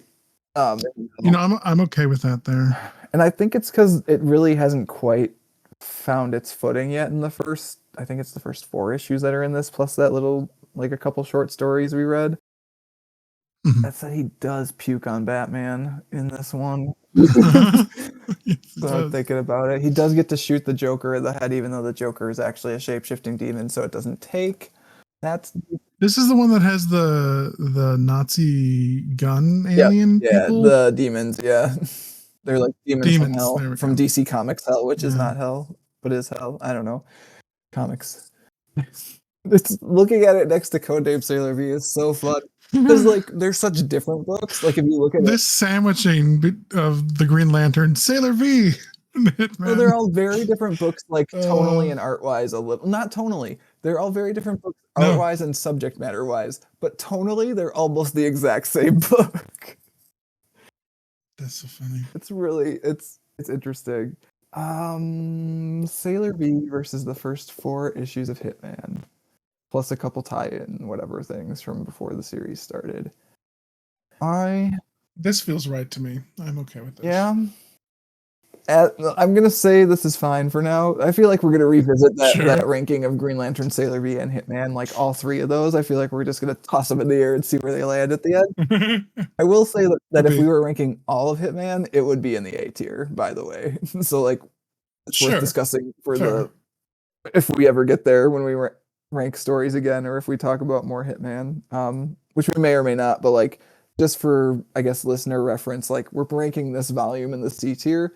Hitman as a run from like 1 to 60, a complete unit of story, is like I'd probably have difficulty ranking it against They Called Us Enemy, so it's probably good we don't have to do that. Wow. Interesting. Yeah. All right. It gets very good. All right. Well, the next one's going to have me questioning some things. So, all right, I'm just updating my spreadsheet here, and then I'll look at. Oh yes, here we go. the Brian K. Vaughan, Marcos Martin versus Brian K. Vaughan, Marcos Martin matchup. Yeah, now that we've got They Call Us Enemy in there too, to just add a sting to it. Oh. The next one is The Private Eye. Here's my initial proposal. So The Private Eye, we read it with Jono. It was really good. We had a great discussion, as we always do with Jono. I think about things that are in The Private Eye on a weekly basis because of the fact that all my writing is on the internet, and I kind of live on the internet as a result. I propose putting it just below They Called Us Enemy, so we don't have to deal with that. And also the Brian K. Vaughan and Marcos Martin books are split because they're so close in my mind, honestly. And I think I like Barrier better, but I know you might not feel the same. So, the thing is, you know me. I'm a sucker for world building. Yeah. And Barrier, while it is clever, it's very light world building. Yeah, it's supposed to be set in our world, basically, except for like some sci-fi stuff. Which is part of why Kat likes it so much, because Kat likes real world, but a little bit wacky, like a little bit weird sci-fi, as opposed to here's fictional words sci-fi. And like I would be game if they gave me like 2 pages worth of what this alien civilization was about. Yeah, and I think that would have And how their technology works. I think, honestly. So yes, I get where you're coming from, and I think again in the conversation we've been having about Seconds, where we feel like Seconds has more to say than some other books, I think The Private Eye may have. Well, I mean, it's No, close. I think Barrier still has a pretty strong Yeah, message. I agree. I mean, I feel like The Private Eye is picking at the edges of lots of stuff, whereas Barrier's kind of one thing, if that makes sense. But like a lot of different Yeah. angles on that same thing. So you're sticking with my proposal at the moment. I mean, I'm throwing it up there so I can Look at visually it, see it okay. and see how How you feel about it? Yeah. So They call this anime just throws a wrench in everything. thanks, Bryce. Yeah, I mean, I have real like this barrier, no pun intended, that we've set up with they call this enemy is really hard to get past at this point. I honestly could see putting The Private Eye anywhere from where it. I think I would put it above Endless Nights. Like I would rather read it than Endless Nights, hands down. Yeah, I take qualms with hands down, but yeah. Marcos Martin's so good. Marcos Martin's so fucking good. I could see reordering Barrier, They Call This Enemy, and Private Eye in almost any direction except for Barrier and They Call Us Enemy being right next to each other really makes you I don't know. Yeah. I could see like those 3 books again, the same as like we were just talking about with the Green Lantern, Sailor V, and Hitman. Like you could toss those 3 books in the air and they could land, and I'd be like, yeah, that's fine. Yeah, let's just keep it where it is I think then. it's Behind the Call probably Enemy and right to above Endless split Nights. them up with a book in the middle so far. So we'll see where we're. Sure. Yeah. All right. Next one. Speaking of Bryce, Bryce throwing all the curveballs. The next one is Cherry Magic. 30 years of virginity can make you a wizard. question mark exclamation Volume point 1. bang. It's better than Wotakoi. Ooh, I disagree. Oh, okay. Here we go. I would put it lower than Wotakoi. I think the art is rougher in Wotakoi, and I think the pacing in Cherry Magic is better. All right, art is rougher. Really? I'm gonna pull. Yeah, it's just like a little bit like less finished to me. Okay, Wotakoi. I feel like the pacing in Cherry Magic is like such classic rom-com pacing in a good way, whereas Wotakoi is just kind of like frantic. Yeah, Cherry Magic is one that I believe I got from the library, which I love that the library has this book. This was the Fresno. Oh no, this couldn't have been the Fresno library, so it must have been the St. Paul, Minneapolis library, which I don't think those are. I think those are distinct systems actually. So it's probably the St. Paul library. Oh, the art is so similar. I don't know if you can call it by the art. All right, I prefer the high concept of Cherry. Like so. Read the first page of Cherry Magic and tell me you don't just laugh immediately. I mean, I think I like the fact that I can relate more to Wotakoi being a nerd and of. I guess they're both adult romances, which is nice. Yeah. All right. So if it's higher than Wotakoi, how high does it go? How high does Cherry Magic fly? I don't think it goes above Hitman for me. So it's above Hush. Is what I you're mean, saying. I can be talked down. Wotakoi and Cherry Magic are, I think, comparable. I think you're not wrong there. Like it's close. Yeah. I mean, as I've said before, Hush means absolutely Nothing nothing to to me. you, We can do whatever you want. Maybe just split up the I'm okay with that. Look, like you want to put it above Hush? I then have problems with why is Hush better than Wotakoi? Oh, Jim Lee art. That's easy. Guess in Batman Rogue Gallery, I guess. Okay. I'm fine with putting it just above Wotakoi, actually. Now I'm looking at this, I'm like, it would probably flip through Hush before I flip through Cherry Magic again. Like it's yeah, the art is serviceable. It's just not. I'm okay. I can live with this. I think I'm good with it. Cherry Magic be above Wotakoi in tier C. Okay. All right. This is interesting. Moving on. It's not quite panning out the way I had it on my initial ranking spreadsheet, but it all does make sense to me. It's weird. I don't have any like big disagreements so far, but we are moving things around compared to my initial gut feelings, which are just initial gut feelings. It's good we're talking about it. Yeah.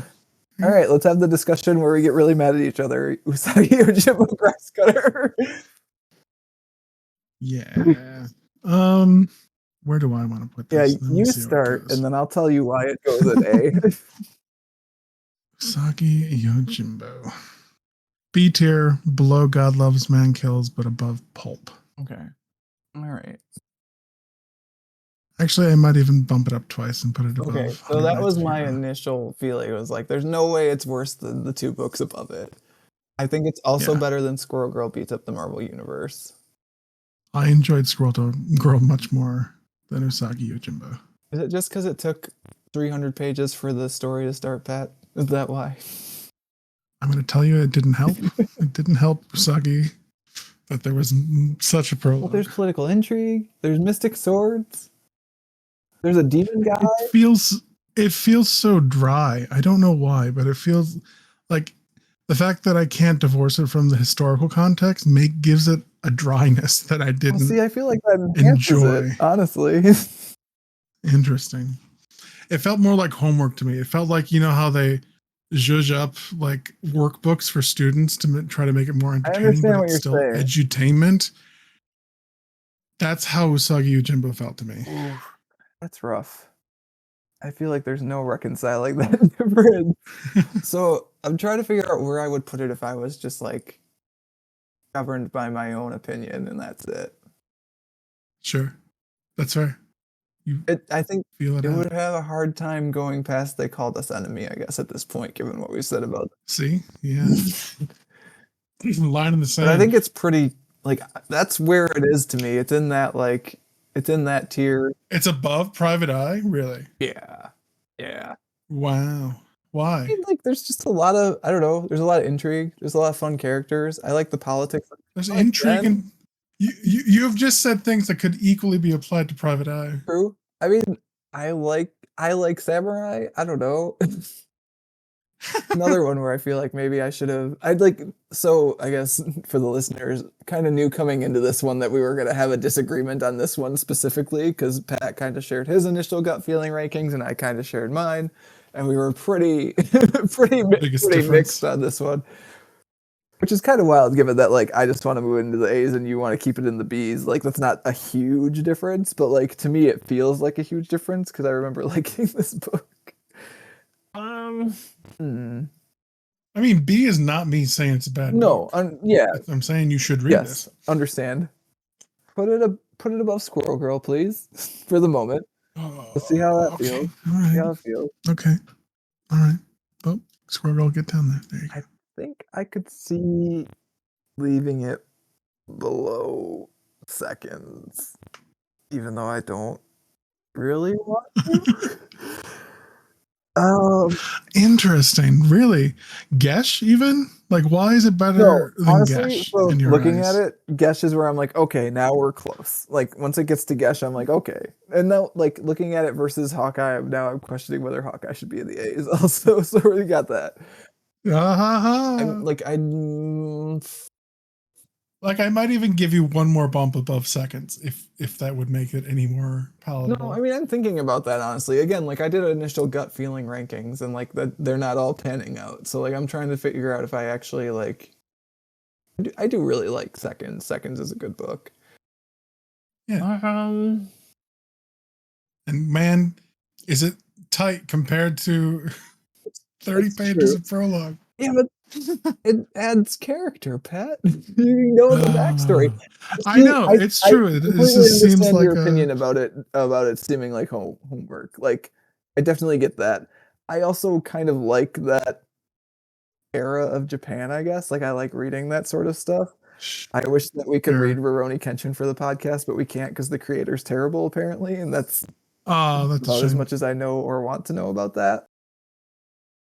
Because I like that anime. Let's leave it where it is. Okay. Revisit it. I don't know if we'll revisit it. The Great Reckoning. I don't know. At this point, we're going to revisit every book if we revisit all the things we said we were going to revisit. I mean, we're going to go down the list one last time before we seal the tome. I I think that's okay. Okay. I think it might be better Moving than on for just now. the first volume of Gesh, given that that's how we're ranking. But I don't know that it's better than Gesh as a story, so I might be okay with that. Okay, let's See, move I think on. the fact that Gesh's fantasy world is divorced from our real history, and that gives it a bump up for me. Yeah, whereas I think it gives it I don't know. It's sideways to me. Like I enjoyed the real world history stuff of Usagi Yojimbo. That's I don't fair. mind learning while I read my comic book. But this is why you didn't like They Called Us Just- Enemy. Hey, I liked it fine. A I book said that it's we ranked in the important. A tier. All right, let me move Moving on. Usagi Yojimbo from high on the A's in my initial rankings to down here on my spreadsheet. Quick. Third on the B. Yes, that's right. How the mighty have move fallen. on. All right, next up we have X-Men Worst X-Men Ever. Worst X-Men ever, which is a fun story. Yeah, part of our crossover with the SJW Comics Book Club, which really like that book. Really like the crossover. Really like the discussion. The comic itself. Yep. Okay. Yep. Nope. That's right.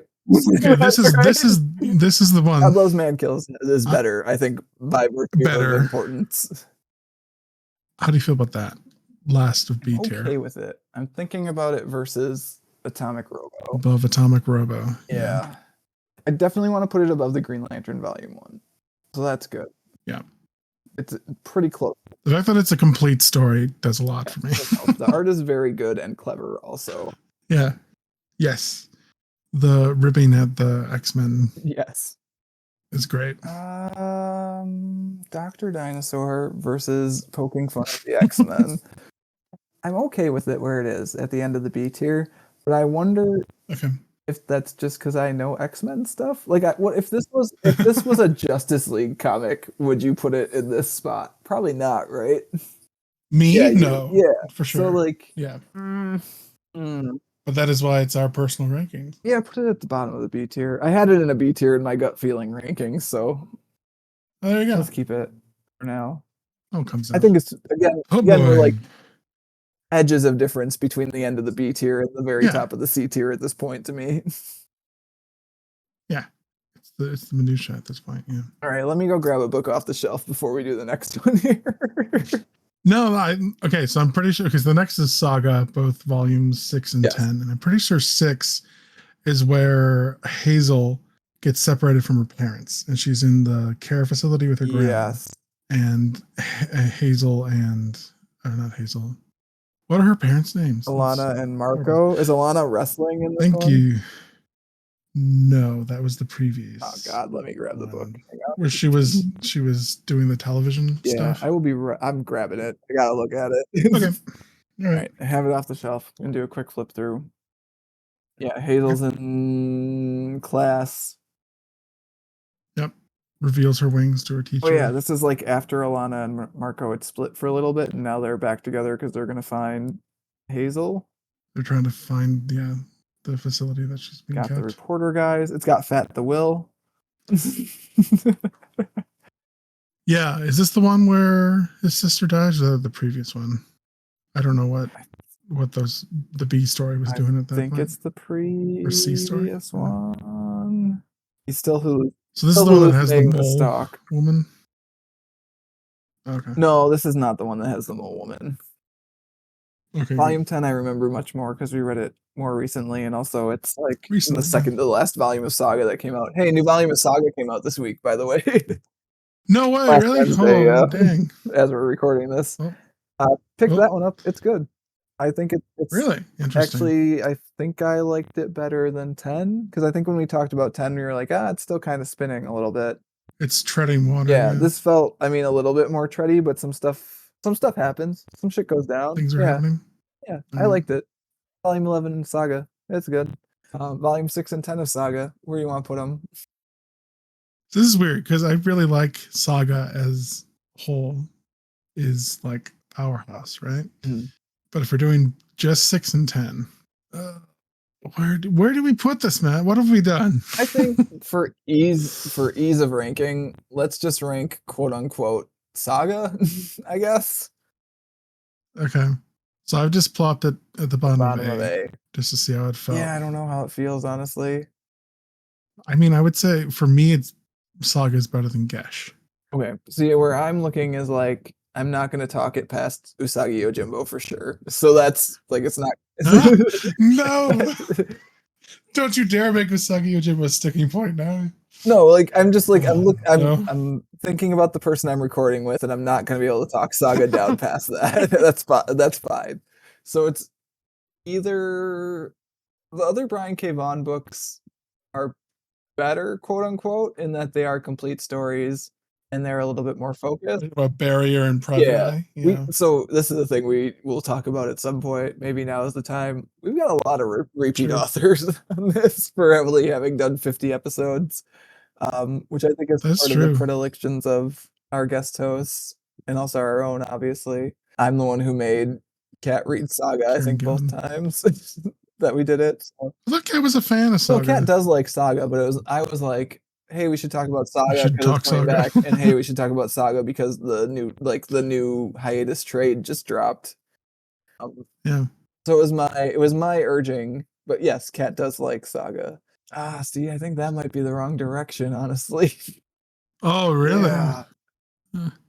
Really?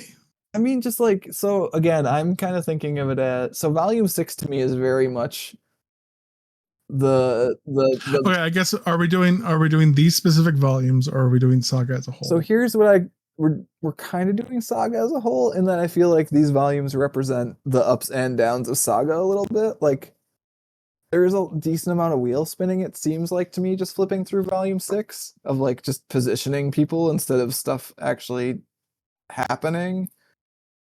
And volume 10 had a little bit more of a thrust to it because it was coming back from hiatus, but also still has a little bit of wheel spinning. So like that's the thing to me is like I think Saga's highs are really high, but its mediums are really medium. I don't think it really has lows so much except for Abortion Planet. Yeah, but they sort of mellowed that out. Yeah, that's with true. the revisited. Yeah. Agreed. See, I'm gonna say what I've said, I don't know, 3 times now.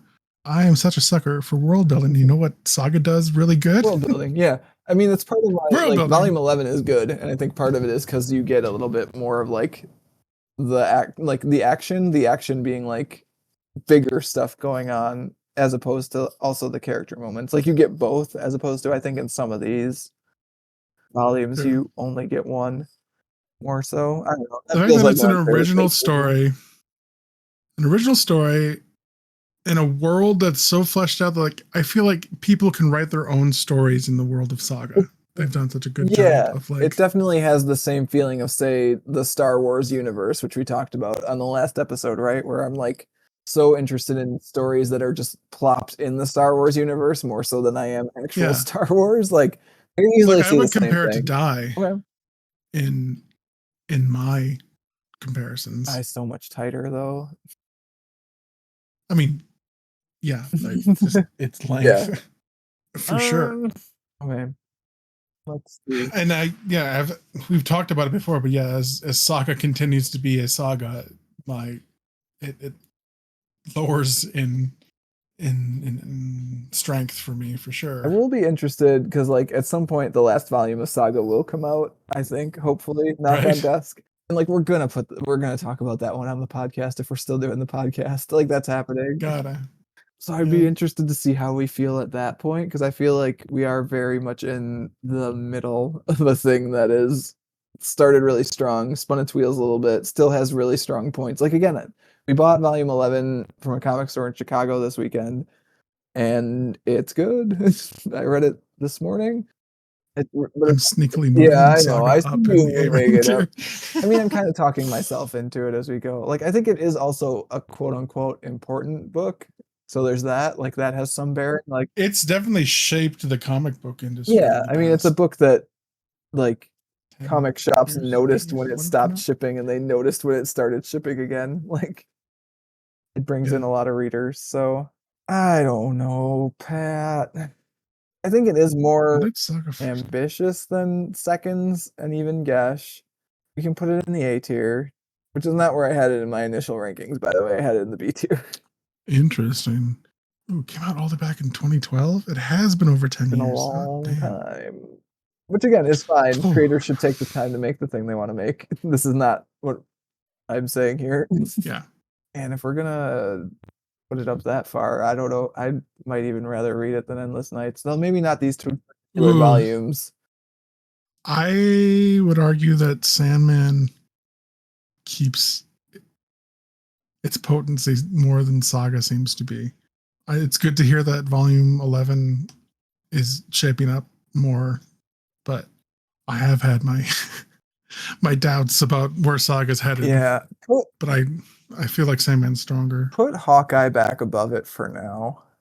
Because I'm just like thinking about like again on the ranking, like we have 6 and 10, and like if you were like, I think I'd rather give. Well, now we're going I know back. I'm back and forth. It's tough. We gotta draw the line. Is this 6 and 10 or is this Saga the series? I think because if it's 6 and 10, yes, it would be lower for me. But if it's Saga the series, I feel like it beats Hawkeye. Where is it for you if it's 6 and 10? Okay. I would probably like drop it down to a B. Okay, see that because that's where I had it kind of based on the strength of it being these 2 volumes, but I am running this weird balancing act in my head of like we're not really gonna rank Saga again for a while, a few years, right? So like, sure. Well, let's leave it here. Yeah. And when we come to the final rankings, I mean, for me right now, it is basically whether you're gonna flip it below or above My Love Story, because I think Hawkeye Volume 2 is better than Saga Volume 6 and 10. I would agree, but I would say the Saga series is better than Hawkeye Volume 2. Well, we'll see when it finishes in 10 years if that's true or not. I mean, as it stands now, I would rate it higher than Hawkeye Little Hits. Okay. Interesting. Okay, let's leave it at the top of B for now, noting that we are specifically ranking the 2 volumes we read, but also weirdly tightroping the fact that we're kind of ranking Saga. I mean, honestly, if it's the 2 that we've read, I might even drop 10 lower. But let's Yeah, I don't want to separate them. Right Let's not. Let's not. Okay, next one. Archie versus the Predator. Is good. It's fun. Is better than Saga? No. Okay. Okay, crazy, man. Don't say things you can't take back. It's better than Usagi? No, probably not. It's better than Squirrel Girl. It's weirdly comparable to Unbeatable Squirrel Girl beats up the Marvel Universe. In that it's like, hey, let's break the central conceit of the character for this story. Right. I would drop it below, and that feels good to me. Yeah, so above 100 Nights. I'm thinking about whether it's better than 100 Nights, and I think it might not be, honestly. I think it's better than Pulp. So it's not going too much further down. I think it's better than Batman TMNT also, which is again weirdly comparable. Like mash up these 2 properties. So like it's not going further down than Pulp. Is 100 Nights higher just because it's more poignant? Yeah, I think so. The entertainment, the pulpy nature of Archie like versus here Predator? has some fun of Archie versus Predator. Yes, I think so. Popcorn. And in that case, does God Loves Man Kills? We could split up the serious books with a fun book. I don't know. It's weird. It's weird to be like, I could read either of those. But it's kind of my take on it is like, it's definitely better than Pulp. We could flip-flop it with God Loves Man Kills, and I wouldn't be mad either way. I think I'm going to edge out X-Men over Archie. I think that feels better. Oh, but they make an Archie Predator at the end, right? Put it above God Loves Man Kills. Okay. Okay. Yeah. Yeah, I'm okay with that. That's fine. Next, Original Sin. Oh boy. Not a great one. No, not a good one. Is it better? No. Than Batman, Superman, Supergirl? It is not. I think that Batman, Superman, Supergirl is less interesting. It hangs together better as a story. That's fair. Is it better than Fables, Volume 1? If yes, only just, I think. Yeah. Like, to me, it's a D. Like, I think it just doesn't quite hang together well enough to be a coherent story. It's trying to do crossover stuff. You can tell it's kind of like, not written by committee, but you can tell it's kind of hacked together. Yeah. has to fit doing in. the thing that is clever sometimes, but sometimes doesn't work, where it's like there's a big secret history of this character that you never knew about. And it Yeah. doesn't work this time with the Nick Fury stuff for me. Yeah, and I would give Fables a lead just because the originality of it, Yeah. of Volume 1. I would put it above Blackbird for sure. Original Sin I'm talking Yes. about. In that it is I'm at okay least a where we're at complete now. story. I'm deciding whether I'm above or below Fables, honestly. I Okay. think I'm okay where it is for the reasons you said. Like Yeah. it's just another Marvel comic book kind of, and it's not a good one. It's weird that so much of Yeah. stuff in it still pops up in modern like today's continuity, given that one I think is also at least 10 years old. When did that come out? Hang on. Yeah. Original Sin Marvel. 2014. Yeah, so just about 10 years old. Just about. Yeah. Yeah, it's Fables over Original Sin with a slight edge for me, I guess, right now. Yeah, I agree. All right. Next, I think this might be the next sticking second point, yeah. most debated. Superman and the Authority. Not my favorite. I was gonna say, where are you dropping it? Let me feel it out. Yeah, you figure it out first. And like I completely understand your feelings on this one. Like I remember like we had a conversation about it where we talked about it and like you were kind of off it because it's this weird thing, but like as an artifact in time, I just like really love this book. So Sure. but I don't know that that means it's a good comic. Like it is, I think it is a good comic, but I think I'm swayed by the sausage making of it. Okay. Does that feel right? No, we're actually close. I might think you might have actually put it higher than I would put it. See, it's because you have such high praise for Usagi Yojimbo and I don't. So that's where my ranking gets. Because I still think this might be the right call. Move Squirrel Girl back for now. Below Grass Cutter. But I mean, all right, so I'm plopping them in solid B tier, above seconds, but I'm sorry, above Usagi, but below seconds. yeah, and to I guess for note, like right now our Grant Morrison power ranking is All Star Superman, Superman the Authority, the Green Lantern, which is correct. That's right. Honestly, Pat, it does feel surprisingly high for me, but I don't know if I feel like I can lower it past. Oh, I don't know. This is a weird. You talk for a bit. Usagi out of the equation for you because it's not in the right spot for you. Like, cut that out. Yeah. Versus Unbeatable Squirrel Girl beats up the Marvel Universe. Yeah, that's what I expected you to do. Yeah, there you go. Because Usagi is a compromise ranking. Yeah. I think honestly, I would also. I feel better about that one. Yeah. I would maybe even put it below Archie versus Predator. Honestly. Interesting. Now I'm thinking about it versus God Loves Man Kills. It's not going below Pulp. Pulp is the weird like the weird like this is a B tier comic, but it's not like the highest B tier comic. Draw the line here.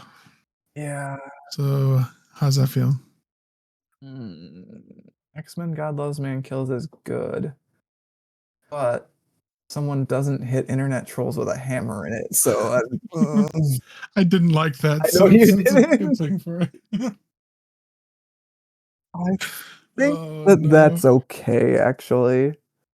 So placing it for reference between X-Men God Loves Man Kills and Pulp in the bottom-ish of the B tier. Yeah. I think that's fine. Like, I think everyone involved would like state that that's a compromised comic. So like the fact that it ranks as high as it does is pretty good. Like the fact that you can't even get the same artist on art for 4 issues of a 4-issue miniseries is like, what is going on? DC, get your shit together. But the whole book is DC trying to get its shit together and failing, which is part of why I love it. So true. Yeah, I think that's fine. I think the books above it are more coherent, if less exciting at times. Fair. All right, let me update. All right, moving on. Bad boy, and then let's move. Oh, okay. Yeah, I'm just kind of like dropping the like, I guess for the sausage making hour and like dropping the books that are pretty solidly set in the solidly set section of my spreadsheet and dropping the we need to circle back on these into their own kind of little bottom category. So Gotcha. I can make sure we get back to the right ones when we go through. But next on the list is Heartstopper Volume 1. Popular webcomic. Teens like it. Pat liked it. I liked it less. I did like Oh it. no, it's not going in the A tier. It's not as good as My Love Oh no, Story. Matt, I think it is. It's not as good I as think My it Love is. Story. It's a I think it's going up there. perfectly average comic book about a romantic relationship Mm, that if it was like 5% less cute, not mm, all right, hang on. uh-huh. Let me figure out where I actually had it in my gut rankings. I had it in B. Okay. So everyone knows I put it at the bottom of A Yes. tier, and Matt's having a I'm conniption. not having a conniption. Calm down. I'll calm down too. I would read like any of the B tier comics before I read this again, honestly. Which I know is just breaking teens' hearts and maybe Bryce's too. I don't think it's comparable to My Love Story, honestly. Really interesting. Yeah, in that, like, I think My Love Story is a tier above quality wise to me. Is it because you enjoy the comedic Yeah, I nature think of My the Love over- Story more the so over- than the heartfelt Yeah, nature the of over the Heartstoppers? topness. I mean, which is a thing that I enjoy more than you enjoy, so that makes sense a little bit. I mean, I have it ranked higher, but I have it just ranked higher. So Is it really better than Saga, Pat? all right, okay. So I shot my shot. Where would you put Heartstopper? I would probably put it between. No, I think I would put it between. No, it's not in the C's. I'm giving you B. B is happening for sure. At least I don't want to give you A. I'm debating whether it's better than. I guess a few books actually. This is the man who said die is top, and I'm not hearing any arguments otherwise. Yeah, that's how it works. I'm debating putting it anywhere between Superman and the Authority and X-Men Worst X-Men Ever. Oh, in the bottom 4 of Yeah, B. like anywhere in there, I would feel fine with. I think, like, you could maybe even talk me into like right below X-Men God Loves Man Kills, but I don't think I put it above X-Men God Loves Man Kills. What a weird See, podcast! I I know you would. You'd put it at the top of the A's or at the bottom of the A's. Sorry, didn't mean to miss it. Definitely above Archie. Definitely above. 100 Nights of Hero. Like I might stop there. I might stop between Squirrel Girl and 100 That's Nights. where I thought you might start having a. if I'm gonna have a more level-headed ranking, You of put it, the two compromise books I right could see around it there. Unbeatable Squirrel Girl. Unbeatable Squirrel Girl, we agree on. Doreen Green is holding her ground. Okay. These two books are on your side. Yeah, I'm fine with that. It's not better than Seconds to Okay. me. I don't think it's better than Unbeatable Squirrel Girl. I honestly, yeah, Okay. it's fine. I'm okay with this. So for reference again for listeners, it's between Unbeatable Squirrel Girl Beats Up the Marvel Universe and 100 Nights of Hero in the B's. The teens will thank you for getting it higher than it would have been if it was just me. Hey, my fellow teens, we're How you here. doing, my fellow teen? All right, well, an easy one's up next. Zodiac Star Force by the Power of Astra. Oh, sorry, Susie. It's a D. It is a D. It is better than Circle of Fire. It has more I plot think it's than better Blackbird. than Blackbird. And I think it's better than Original Sin. So Fables. I say Fables. I'd probably rather better read than Zodiac Star Force, but it might be a coin flip. Really? Interesting. There's so much just. There's hardly anything to Zodiac. Yeah, I don't know. I mean, Fables is probably a more satisfying story. I do remember just being really mad at Zodiac Star Force for not knowing how to end itself, and also not like. I'm not surprised you were so low on it because it's like the opposite of what you want, where the world building is just like not quite there. It's so paper thin, you know. Yeah, I think that's fine. We can put it below Fables for now. Okay, I did have it in the D's originally, and it is landed in the D's. So, well, speaking of the D's, the next book is Rogue and Gambit: Ring of Fire. oh, D's, you say? So, Ring of Fire or Circle of Fire? Uh, Let's have this head to head. I have Ring of Fire in the F's, honestly. Oh, really? Yeah, I just like, Interesting. because again, I don't know who should read this book. We talked about this when we were discussing the book in the first I place. mean, Like, die-hard Rogue and Gambit that's it, right? And like, should they even shippers. read it? Do Yeah. they need to read it? Not really. It's, you know, like it's literally just a nostalgia wank story. It's all the stuff you've seen before, and then they get back together at the end. Like, you don't need to Yeah. read it. Yeah. I think I'd put it in the Fs. There's so much dialogue on every page. It's true. Now we've got to decide whether it's better or worse than The Big Lie. I mean, the fact that it's X-Men makes me want to put it above The Big Lie. I think that's fine. Just because I have no connection to Hardy Boys and Nancy Drew. Yeah. There's an argument to be made that The Big Lie is trying something more interesting, but it does it so ham-fistedly that I'm not even sure that's a good argument. Yeah. Yeah, I see that. I like the art, I think, in Rogue and Gambit. And the story was okay. I mean, doesn't it start with Kitty Pryde telling him to go on a vacation? Yeah, it's Like a secret that. mission vacation. Yeah. I liked Headmistress Kitty Pryde. See, this is where Green Lantern Circle of Fire being in the D's falls apart for me, honestly. Where you want it up top of F? Yeah, actually, I think so. Because, like, Okay, I think I'm good with Rogue and that. Gambit and Green Lantern Circle of Fire are similarly non-recommendable. Where there's just not much to get out of them I mean, other than a great podcast Yeah. discussion. No shade. that's right. I'm okay with that. So we've moved Green Lantern Circle of Fire to F and then put Rogue and Gambit below. Yeah, all the fires are in F. Two fires and a lie. All right, that's good. Down. I can Okay. move Um, Green Lantern Circle of Fire out of my we must discuss it later pile now. So that's good. Cool. All right, back on our repeat writer bullshit. Kieran Gillen is back for round. Oh, that is Kieran. Yeah. Gosh dang it. What is wrong with us? All right, Once and Future, Volume 1. Is fun. Feels like a Dan Brown novel. Yeah, I maintain is probably my least favorite Kieran Gillen book that I've read, but that still means it's very good. I'm plunking it at the bottom of B tier to see how that feels. Okay. I had it in C's initially in mine, but I think it's probably close. Like, I think it is probably better than that. Oh, nice.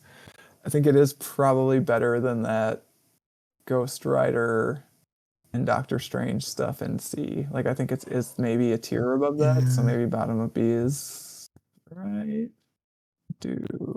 I think I'm okay with it being. Yeah. So I'm looking at it versus Atomic Robo. I think Yeah. that's actually close-ish. I think the art is better in Once and Future by a good amount, so that might be what breaks it for me there. I'm looking at it. Colors were very nice. Yeah, I'm looking at it versus the Green Lantern. And I definitely would rather read it than the Green Lantern. Yeah. Yeah, bottom of B is okay to me right now. That might be one that we knock down potentially, but I could see it staying. And yeah, the worst X-Men, I feel like, just by virtue of it being about the X-Men, beats it. Yeah, I think for like me. has Once and Future is good, but is also like very much a Hollywood movie. Yeah. All right. Yeah. Moving on. Yeah. Batman: A Death in the Family. No, I'm not. I want you to rate this first. Oh, okay. Where are you putting this? It's below Hush for sure. Okay. Well, that's where that's just where I'm bump it right starting. below Hush. No, I'm just starting. Yeah. I'd probably put the rom-com mangas above it. Okay, both Cherry Magic and Water. Now we're getting to the sticking points for me. Ghost Rider and Doctor Strange, are yeah. weird. Yeah. And like I think it's better than Supergirl because like the Joker becomes the ambassador to the UN from Iran in Death in the Family. So weird. So like Yeah. that's for sure. It's not going below Supergirl for me. We can talk about where you land also when we get there, but I think it's just a little tighter than those Jason Aaron books, so I think I'd put it where it is now. How do you feel about this? So you've moved it between Ghost Rider and Doctor Strange. It's definitely I've split. You've definitely cemented in my mind Jason that Aaron. it goes above Doctor Strange. Yeah, I don't which I'm feel fine right with. about that. It going below Doctor Strange. The Ghost Rider thing to me, I would move it. The wackiness. I'd move it back up because Death in the Family is a quote unquote important comic book, I guess. That is no bearing with I understand. But like if we're ranking it in order of like you should read this to you shouldn't read this, like I would give you Death in the Family before I gave you that Ghost Rider run. And part of the reason I would give it to you is like I wrote what is quote unquote my manifesto according to my wife about how it's like such an important moment in Batman comics that it like maybe even possibly breaks them forever in a weird way. I mean, I don't have Ghost Rider is not that important to me that I couldn't just move it down. Yeah. Now I'm trying to decide whether I'm breaking up the mangas or not. Because I think Hush is Personally, Wodokoi was much more fun and enjoyable for me to read than Death in the Family. A Death in the Family. Okay. Let's leave it then. I think partly because I don't have the baggage for Batman that you do. Oh yeah. Also, the age of the comic didn't do it. No favors for me. I think that also like makes it quote unquote funnier to read in a way. Also, if that makes sense. But sure. Yeah, I hear what you're saying. Let's leave it where it is for now. between Wodokoi and Ghost Rider. All right. Yeah. Cool. Let me glove. update this thing here. And see, like, this is where, to me, well, I don't know how noticeable the dip in quality is, I guess, between Supergirl and that. Like, Supergirl is still hovering on the edge of C to D for me. We'll see about that when we get there. Yeah. Speaking of Supergirl. Oh, a Supergirl book that is not hovering on the edge of C to D for me. Supergirl Woman of Tomorrow. Which was a good book. I say deserves to be an A. Yes, I also had an A. Okay. I would edge it above both My Love Story and Hawkeye, but not above Endless Nights. I think I agree with the edging aboves for sure. Okay. I'm trying to decide if I have drawn a line in the sand. Yeah, no pun intended for Sandman. Like I think I wouldn't put it above Private Eye. But it's really for me just whether it would go above or below Sandman. You're saying you wouldn't? I can go this far, no further. Okay, fine. Done. Okay. Deal. Awesome. It's just a really beautiful book and a concise story. I feel like you've given me a lot on Compromises also, though, so willing to give you this one. Let your beloved Batman stand. Well, where would you put it? Like I think I would literally just move it one more spot up. I think that's it. Oh, one more up above past Sandman? Yeah. And that I think it's a good one-off story. Like we talked about how you could basically just... I wonder if you did hand this to a new reader test between this and All-Star Superman, which would actually be better, to be honest with you. I would think Supergirl. Yeah, that's interesting. I think I like All-Star Superman more still, but... Yeah, I agree. I think the structuring, the conceit of All-Star Superman, I enjoy more than the conceit of Supergirl. It's just an interesting Woman of Tomorrow question to think about, though, where it's like, here, read this one, not this one. Yeah. You know what? I will allow this. It can beat Endless Nights. Ooh, all right. I'm in. One. I'll take it. I wasn't even going to fight for it. Well, I mean, this Neil Gaiman weird is not for everyone, and I will concede that. Yeah, I think we did have discussion about whether we could even rank part of that Neil Gaiman, the despair stuff, as being a comic book or not. All right, next wave. Next wave, Agents of Hate. A book that, again, I read it when I was younger, and I was higher on it than I am now that I'm older for a variety of reasons. Where the heck do you stick? It's above Hush. Let's start there. I'm putting it right above Hush in the C tier, so below Hitman. I think that might be it, honestly. I think that's it. Yeah. Yep. I'm okay with that. Okay. Oh, Hush.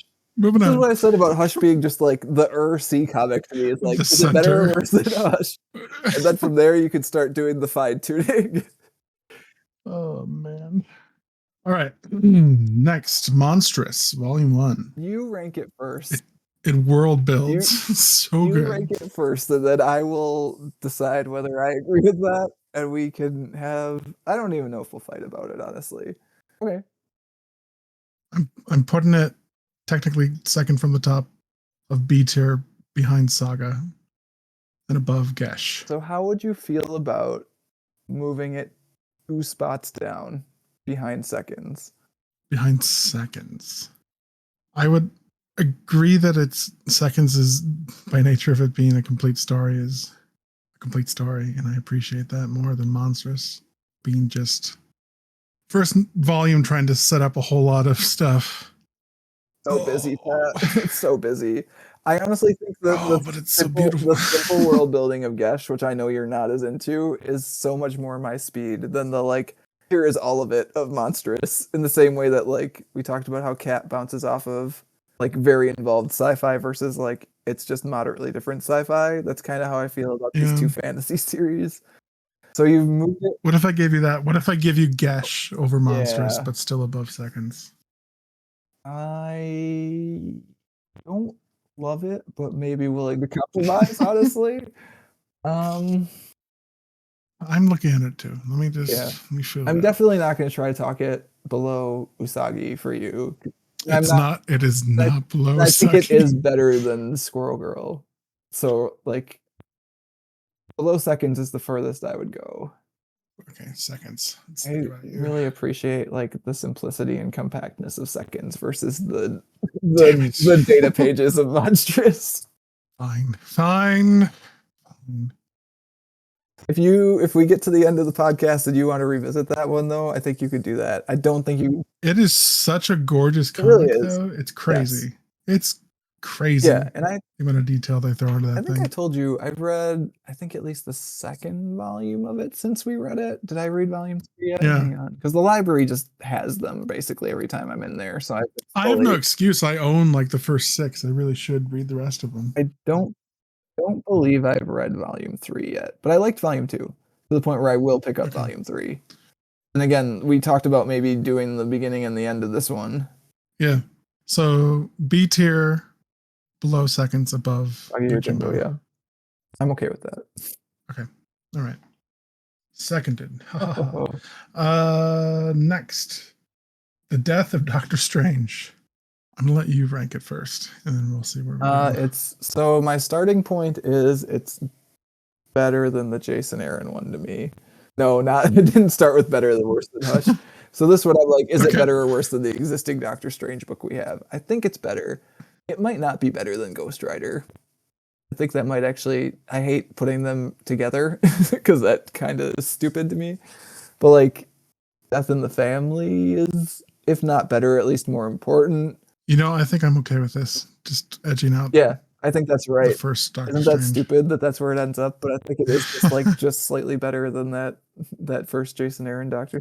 It is so upsetting how close the story is. Yeah, that might be part of it, right? Like we talked about that, and I think you found it very similar than I did, but it's got those classic murder mystery elements to it, which I really like.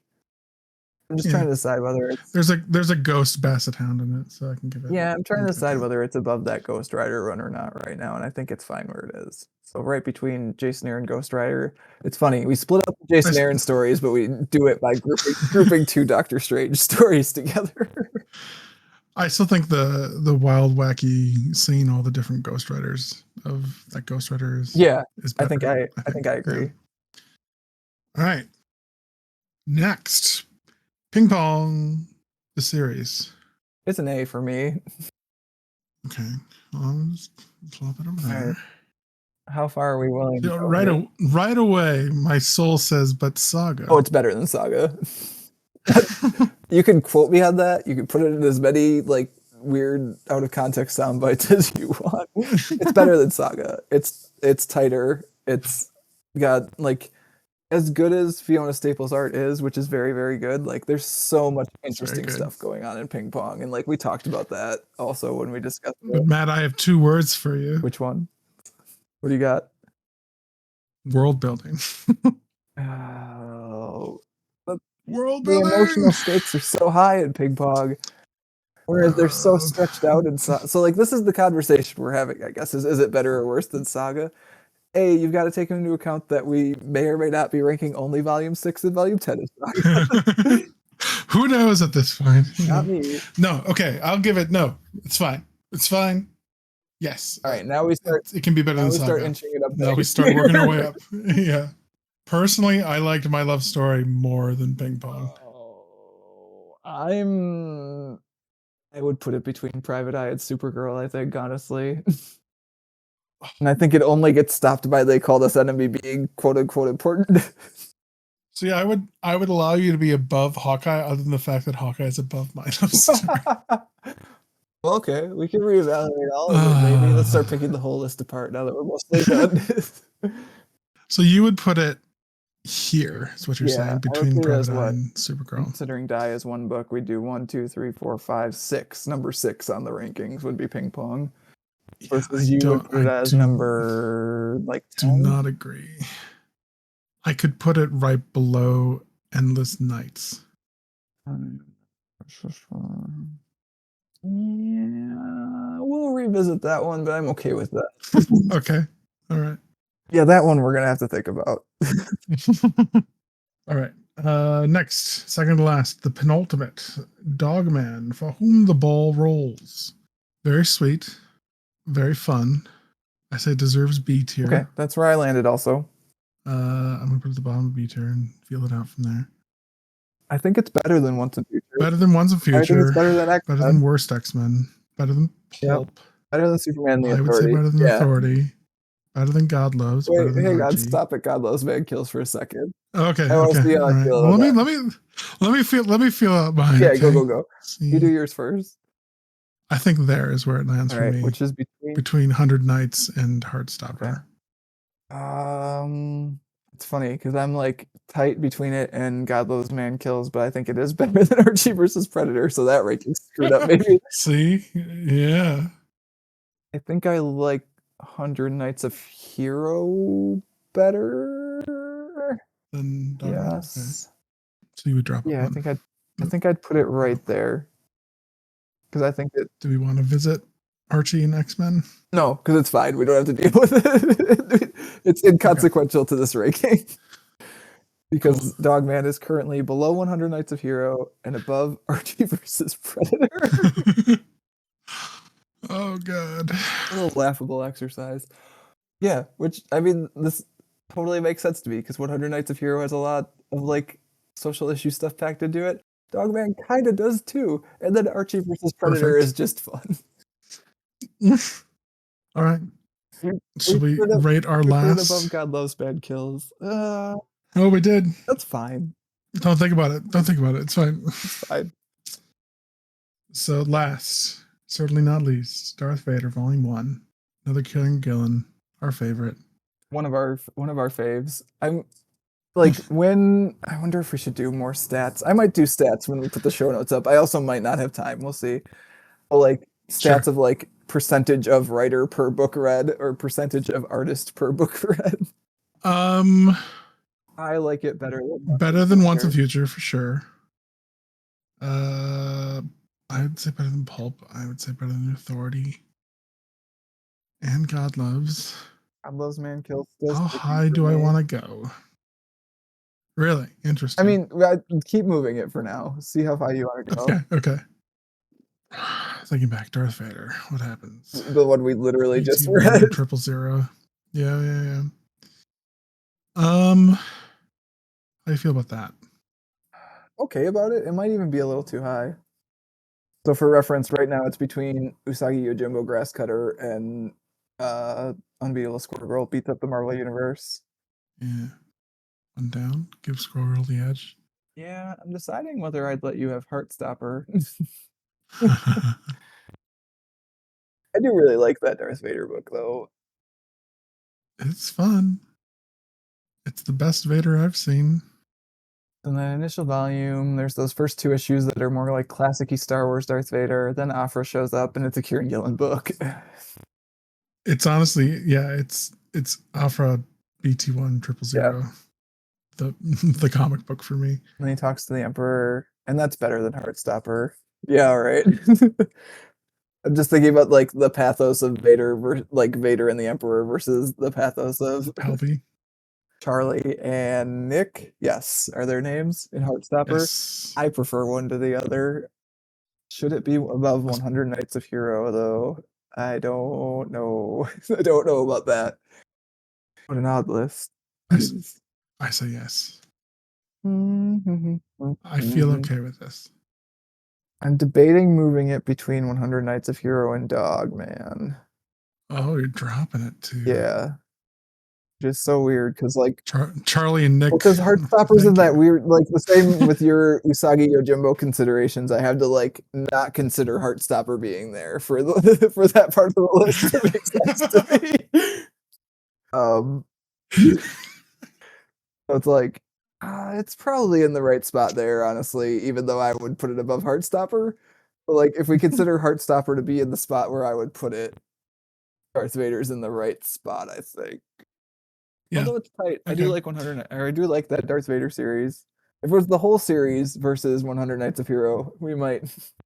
Yeah, for me it beats 100 Nights and Usagi, but doesn't beat Squirrel Girl and Heartstopper. So Yeah, I think I would put it above Squirrel Girl, possibly above or possibly below seconds, somewhere below seconds, and above Unbeatable Squirrel Girl. I think is where I would put it if it was the whole series. But I think it's fine where it is right now.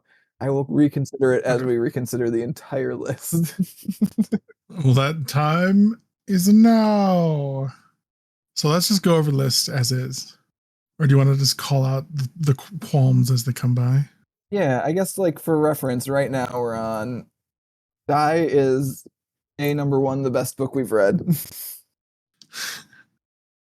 Which I'm not even That's entirely what it which I'm says. not Yeah. even entirely convinced is true, but I'm gonna go with it. And we Okay. have Nancy Drew and the Hardy Boys, The Big Lie as the worst book we've read, though honestly, that F like you could flip flop the bottom two in that F tier and I wouldn't care. Like I'd be, yeah. I mean, I think the that's Big fine. Lie is slightly more interesting. I don't know. Who We'll get knows? there. All right, let's walk it down. Yeah. Die in the correct spot, I think. Sure. All-Star Superman versus Barrier. Well, let's look at the A tier as Yeah, a yeah, whole. yeah. So, is there anything here that leaps out as Not being not A in the tier. right order? Like, I think all these are A tiers. Yes.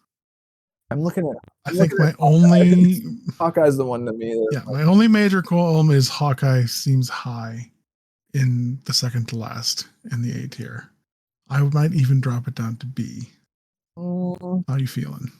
I think I would keep it where it is for the reason we discussed of just like the art is doing a lot of interesting stuff in that volume. Like David Aja is doing a lot of really cool page design work and like graphic Okay. design, honestly. Like not even like comic book design, like straight up graphic design.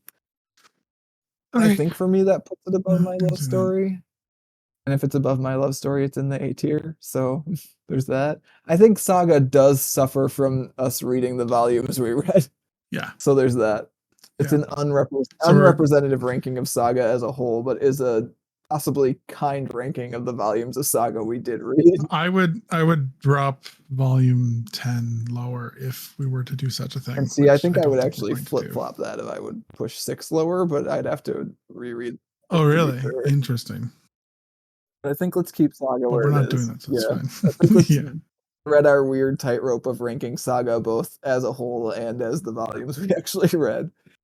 And come out with a middle ground that's not really representative of either. Do we jump past our problem area of That's just fine. Usagi Seconds is Yojimbo fine. and Heartstopper? Monstrous is fine. Monstrous is fine if we keep Usagi Yojimbo where it is. How about that? I'll take it into consideration. Squirrel Girl in the exact right spot somehow, splitting up the like weird compromise volumes that I think we had with both Heartstopper and 100 Nights of Hero on the other side. Also, Fair enough.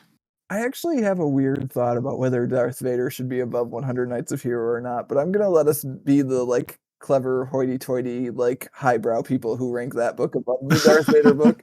We're gonna stick with that for now. Okay. If you asked me on a different day, or like having change. read them both recently, like back to back, like yeah, good coin flip on that. I like Dogman where it is. I like Archie versus Predator above X-Men God Loves Man Kills. That feels like an important statement to make on the list. Superman and the Authority at Pulp. Superman and the Authority could honestly move down a spot, maybe, looking at it. I was gonna say Pulp seems maybe a little bit high. Okay, let's take both of those in a second here, maybe then. Okay. Those two notwithstanding, I like Batman Teenage Mutant Ninja Turtles kind of where it is, followed by X-Men, followed by Once and Future. Yeah. Okay, so let's figure out Superman, the Authority, and Pulp quick. You think Pulp is high? From what I remember, it was a pretty generic story, right? Pretty straightforward, yes. Let me go pull that one off the shelf here quick. Hang on. Mostly an old dude beating up Nazis, right? Yeah. Oh, I like some of the art stuff in it though. Like it's got the Western flashbacks that are colored a little bit differently. It's kind of interesting stuff. I don't know. I think it's probably. I think Pulp is in the right spot.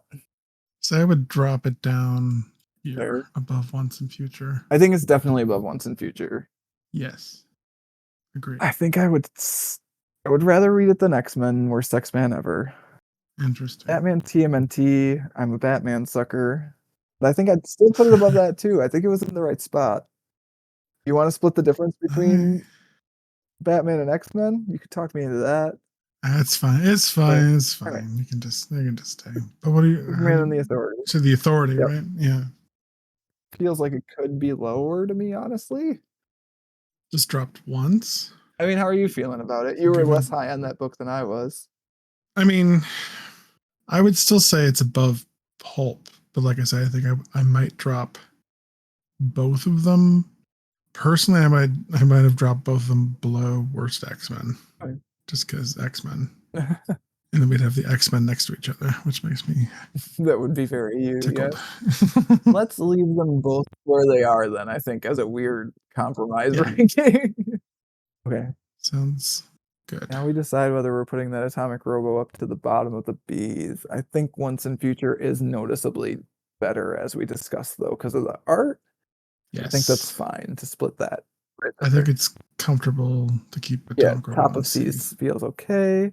We've got this nice little grab bag of tonally similar but story-wise completely different wild and wacky stories with the Green Lantern, Sailor V, and Hitman. Even Next Wave. God, and kind of Next Wave even. That's an interesting area of the list. I'm fine with those. My inclination is to do that. Yeah, to flip Sailor V above the Green Lantern. I think I'm agreeing with that now. Okay. I think that feels right. Or we switch to Sailor V, then Green Lantern, then Hitman, then Next Wave, which is correct. Hush, I think actually squarely in the middle of the list. Pretty close. We'll have to actually see once we. I think we're top heavy, but yeah, it feels yeah. right. Well, we're definitely top heavy because turns out we mostly enjoy reading like good comics. Cherry Magic and Wodakoi with Cherry Magic on top of Wodakoi. I still don't quite agree with that, but I don't care. So You want to flip it? That's fine. No. Yes. Flip it. That's fine. How do you feel about that? I'm good with that. Okay? I feel like I've won enough of the fights that you should get to win that fight.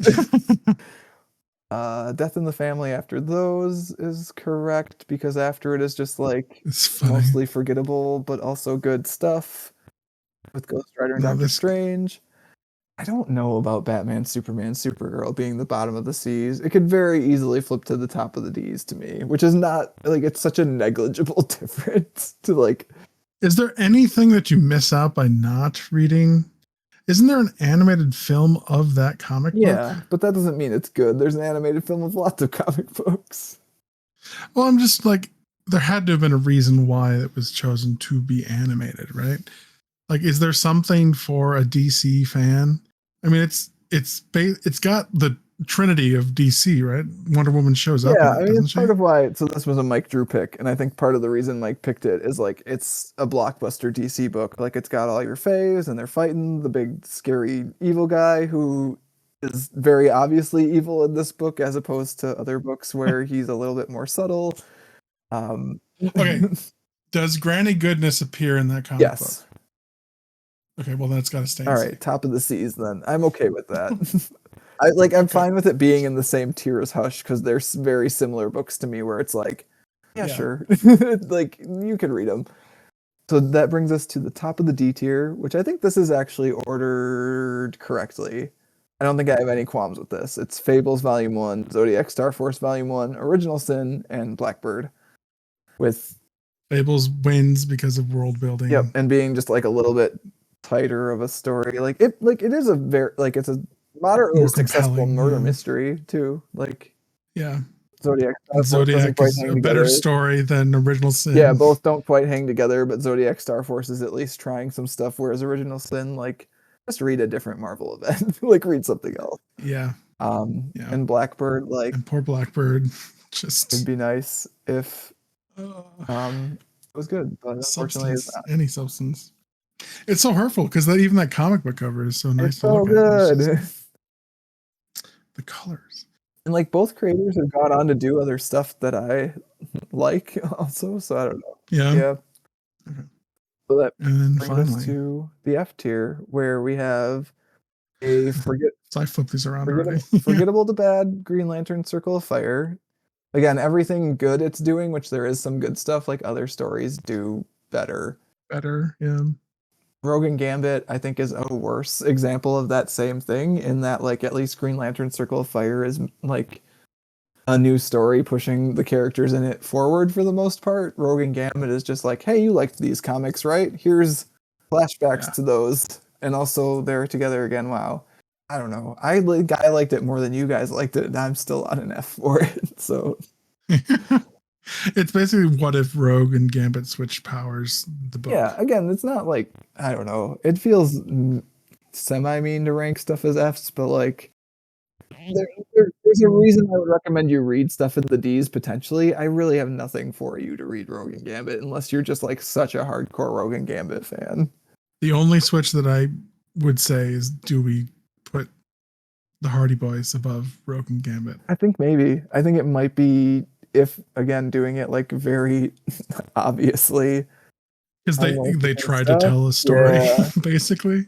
How much do I Yeah. care about the fact that that story doesn't really end at all? I mean, Rogue and Gambit kind of doesn't really end at all either. So there's that. No, it really doesn't.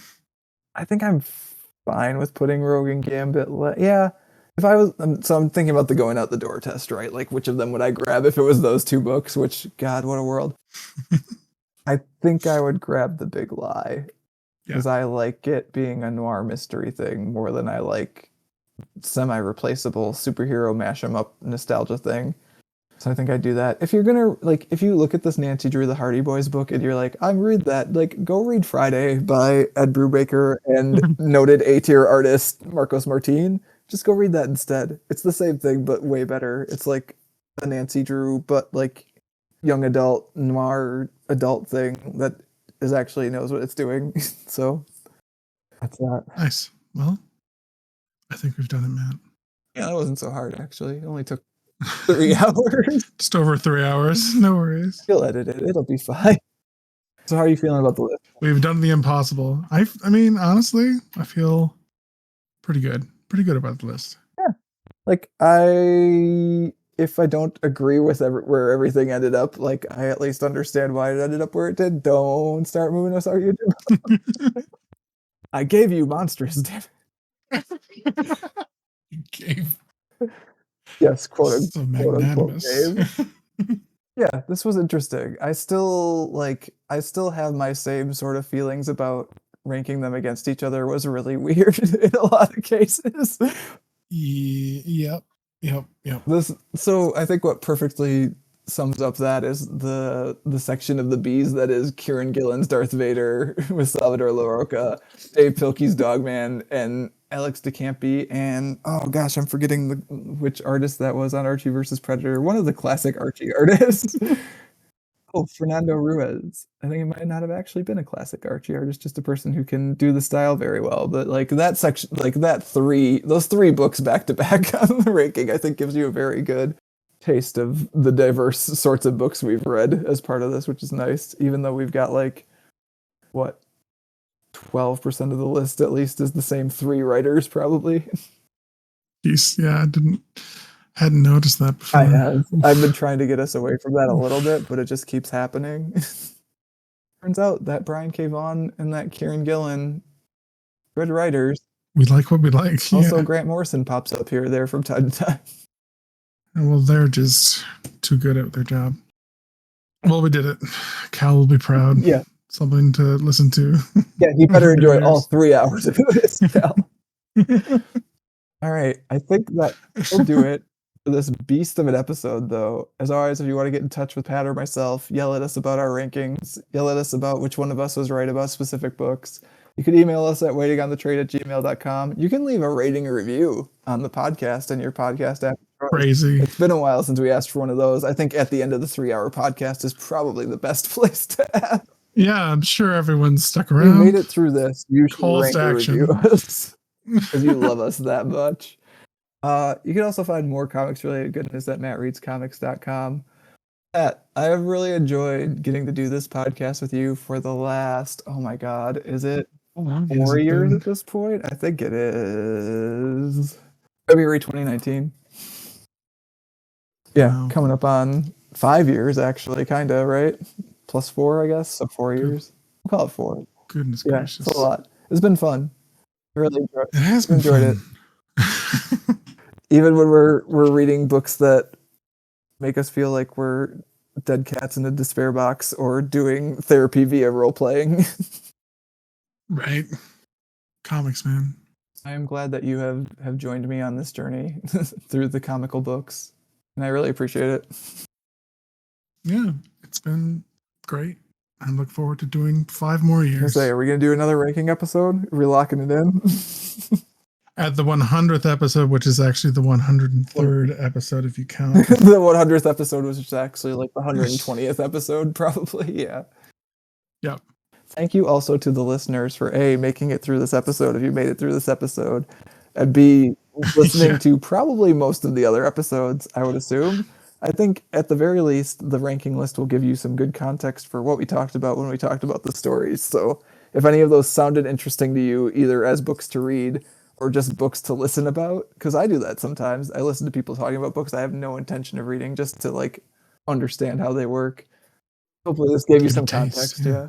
And our co-hosts, they say some pretty good things every once in a while. Probably would so not have a listen to them. podcast still at this point without the co-hosts. And like, I appreciate the widespread of books we get to read, like from good to bad or like weird to straightforward. Like, it's nice to be able to dip in and read stuff that you or I might not pick potentially. Absolutely.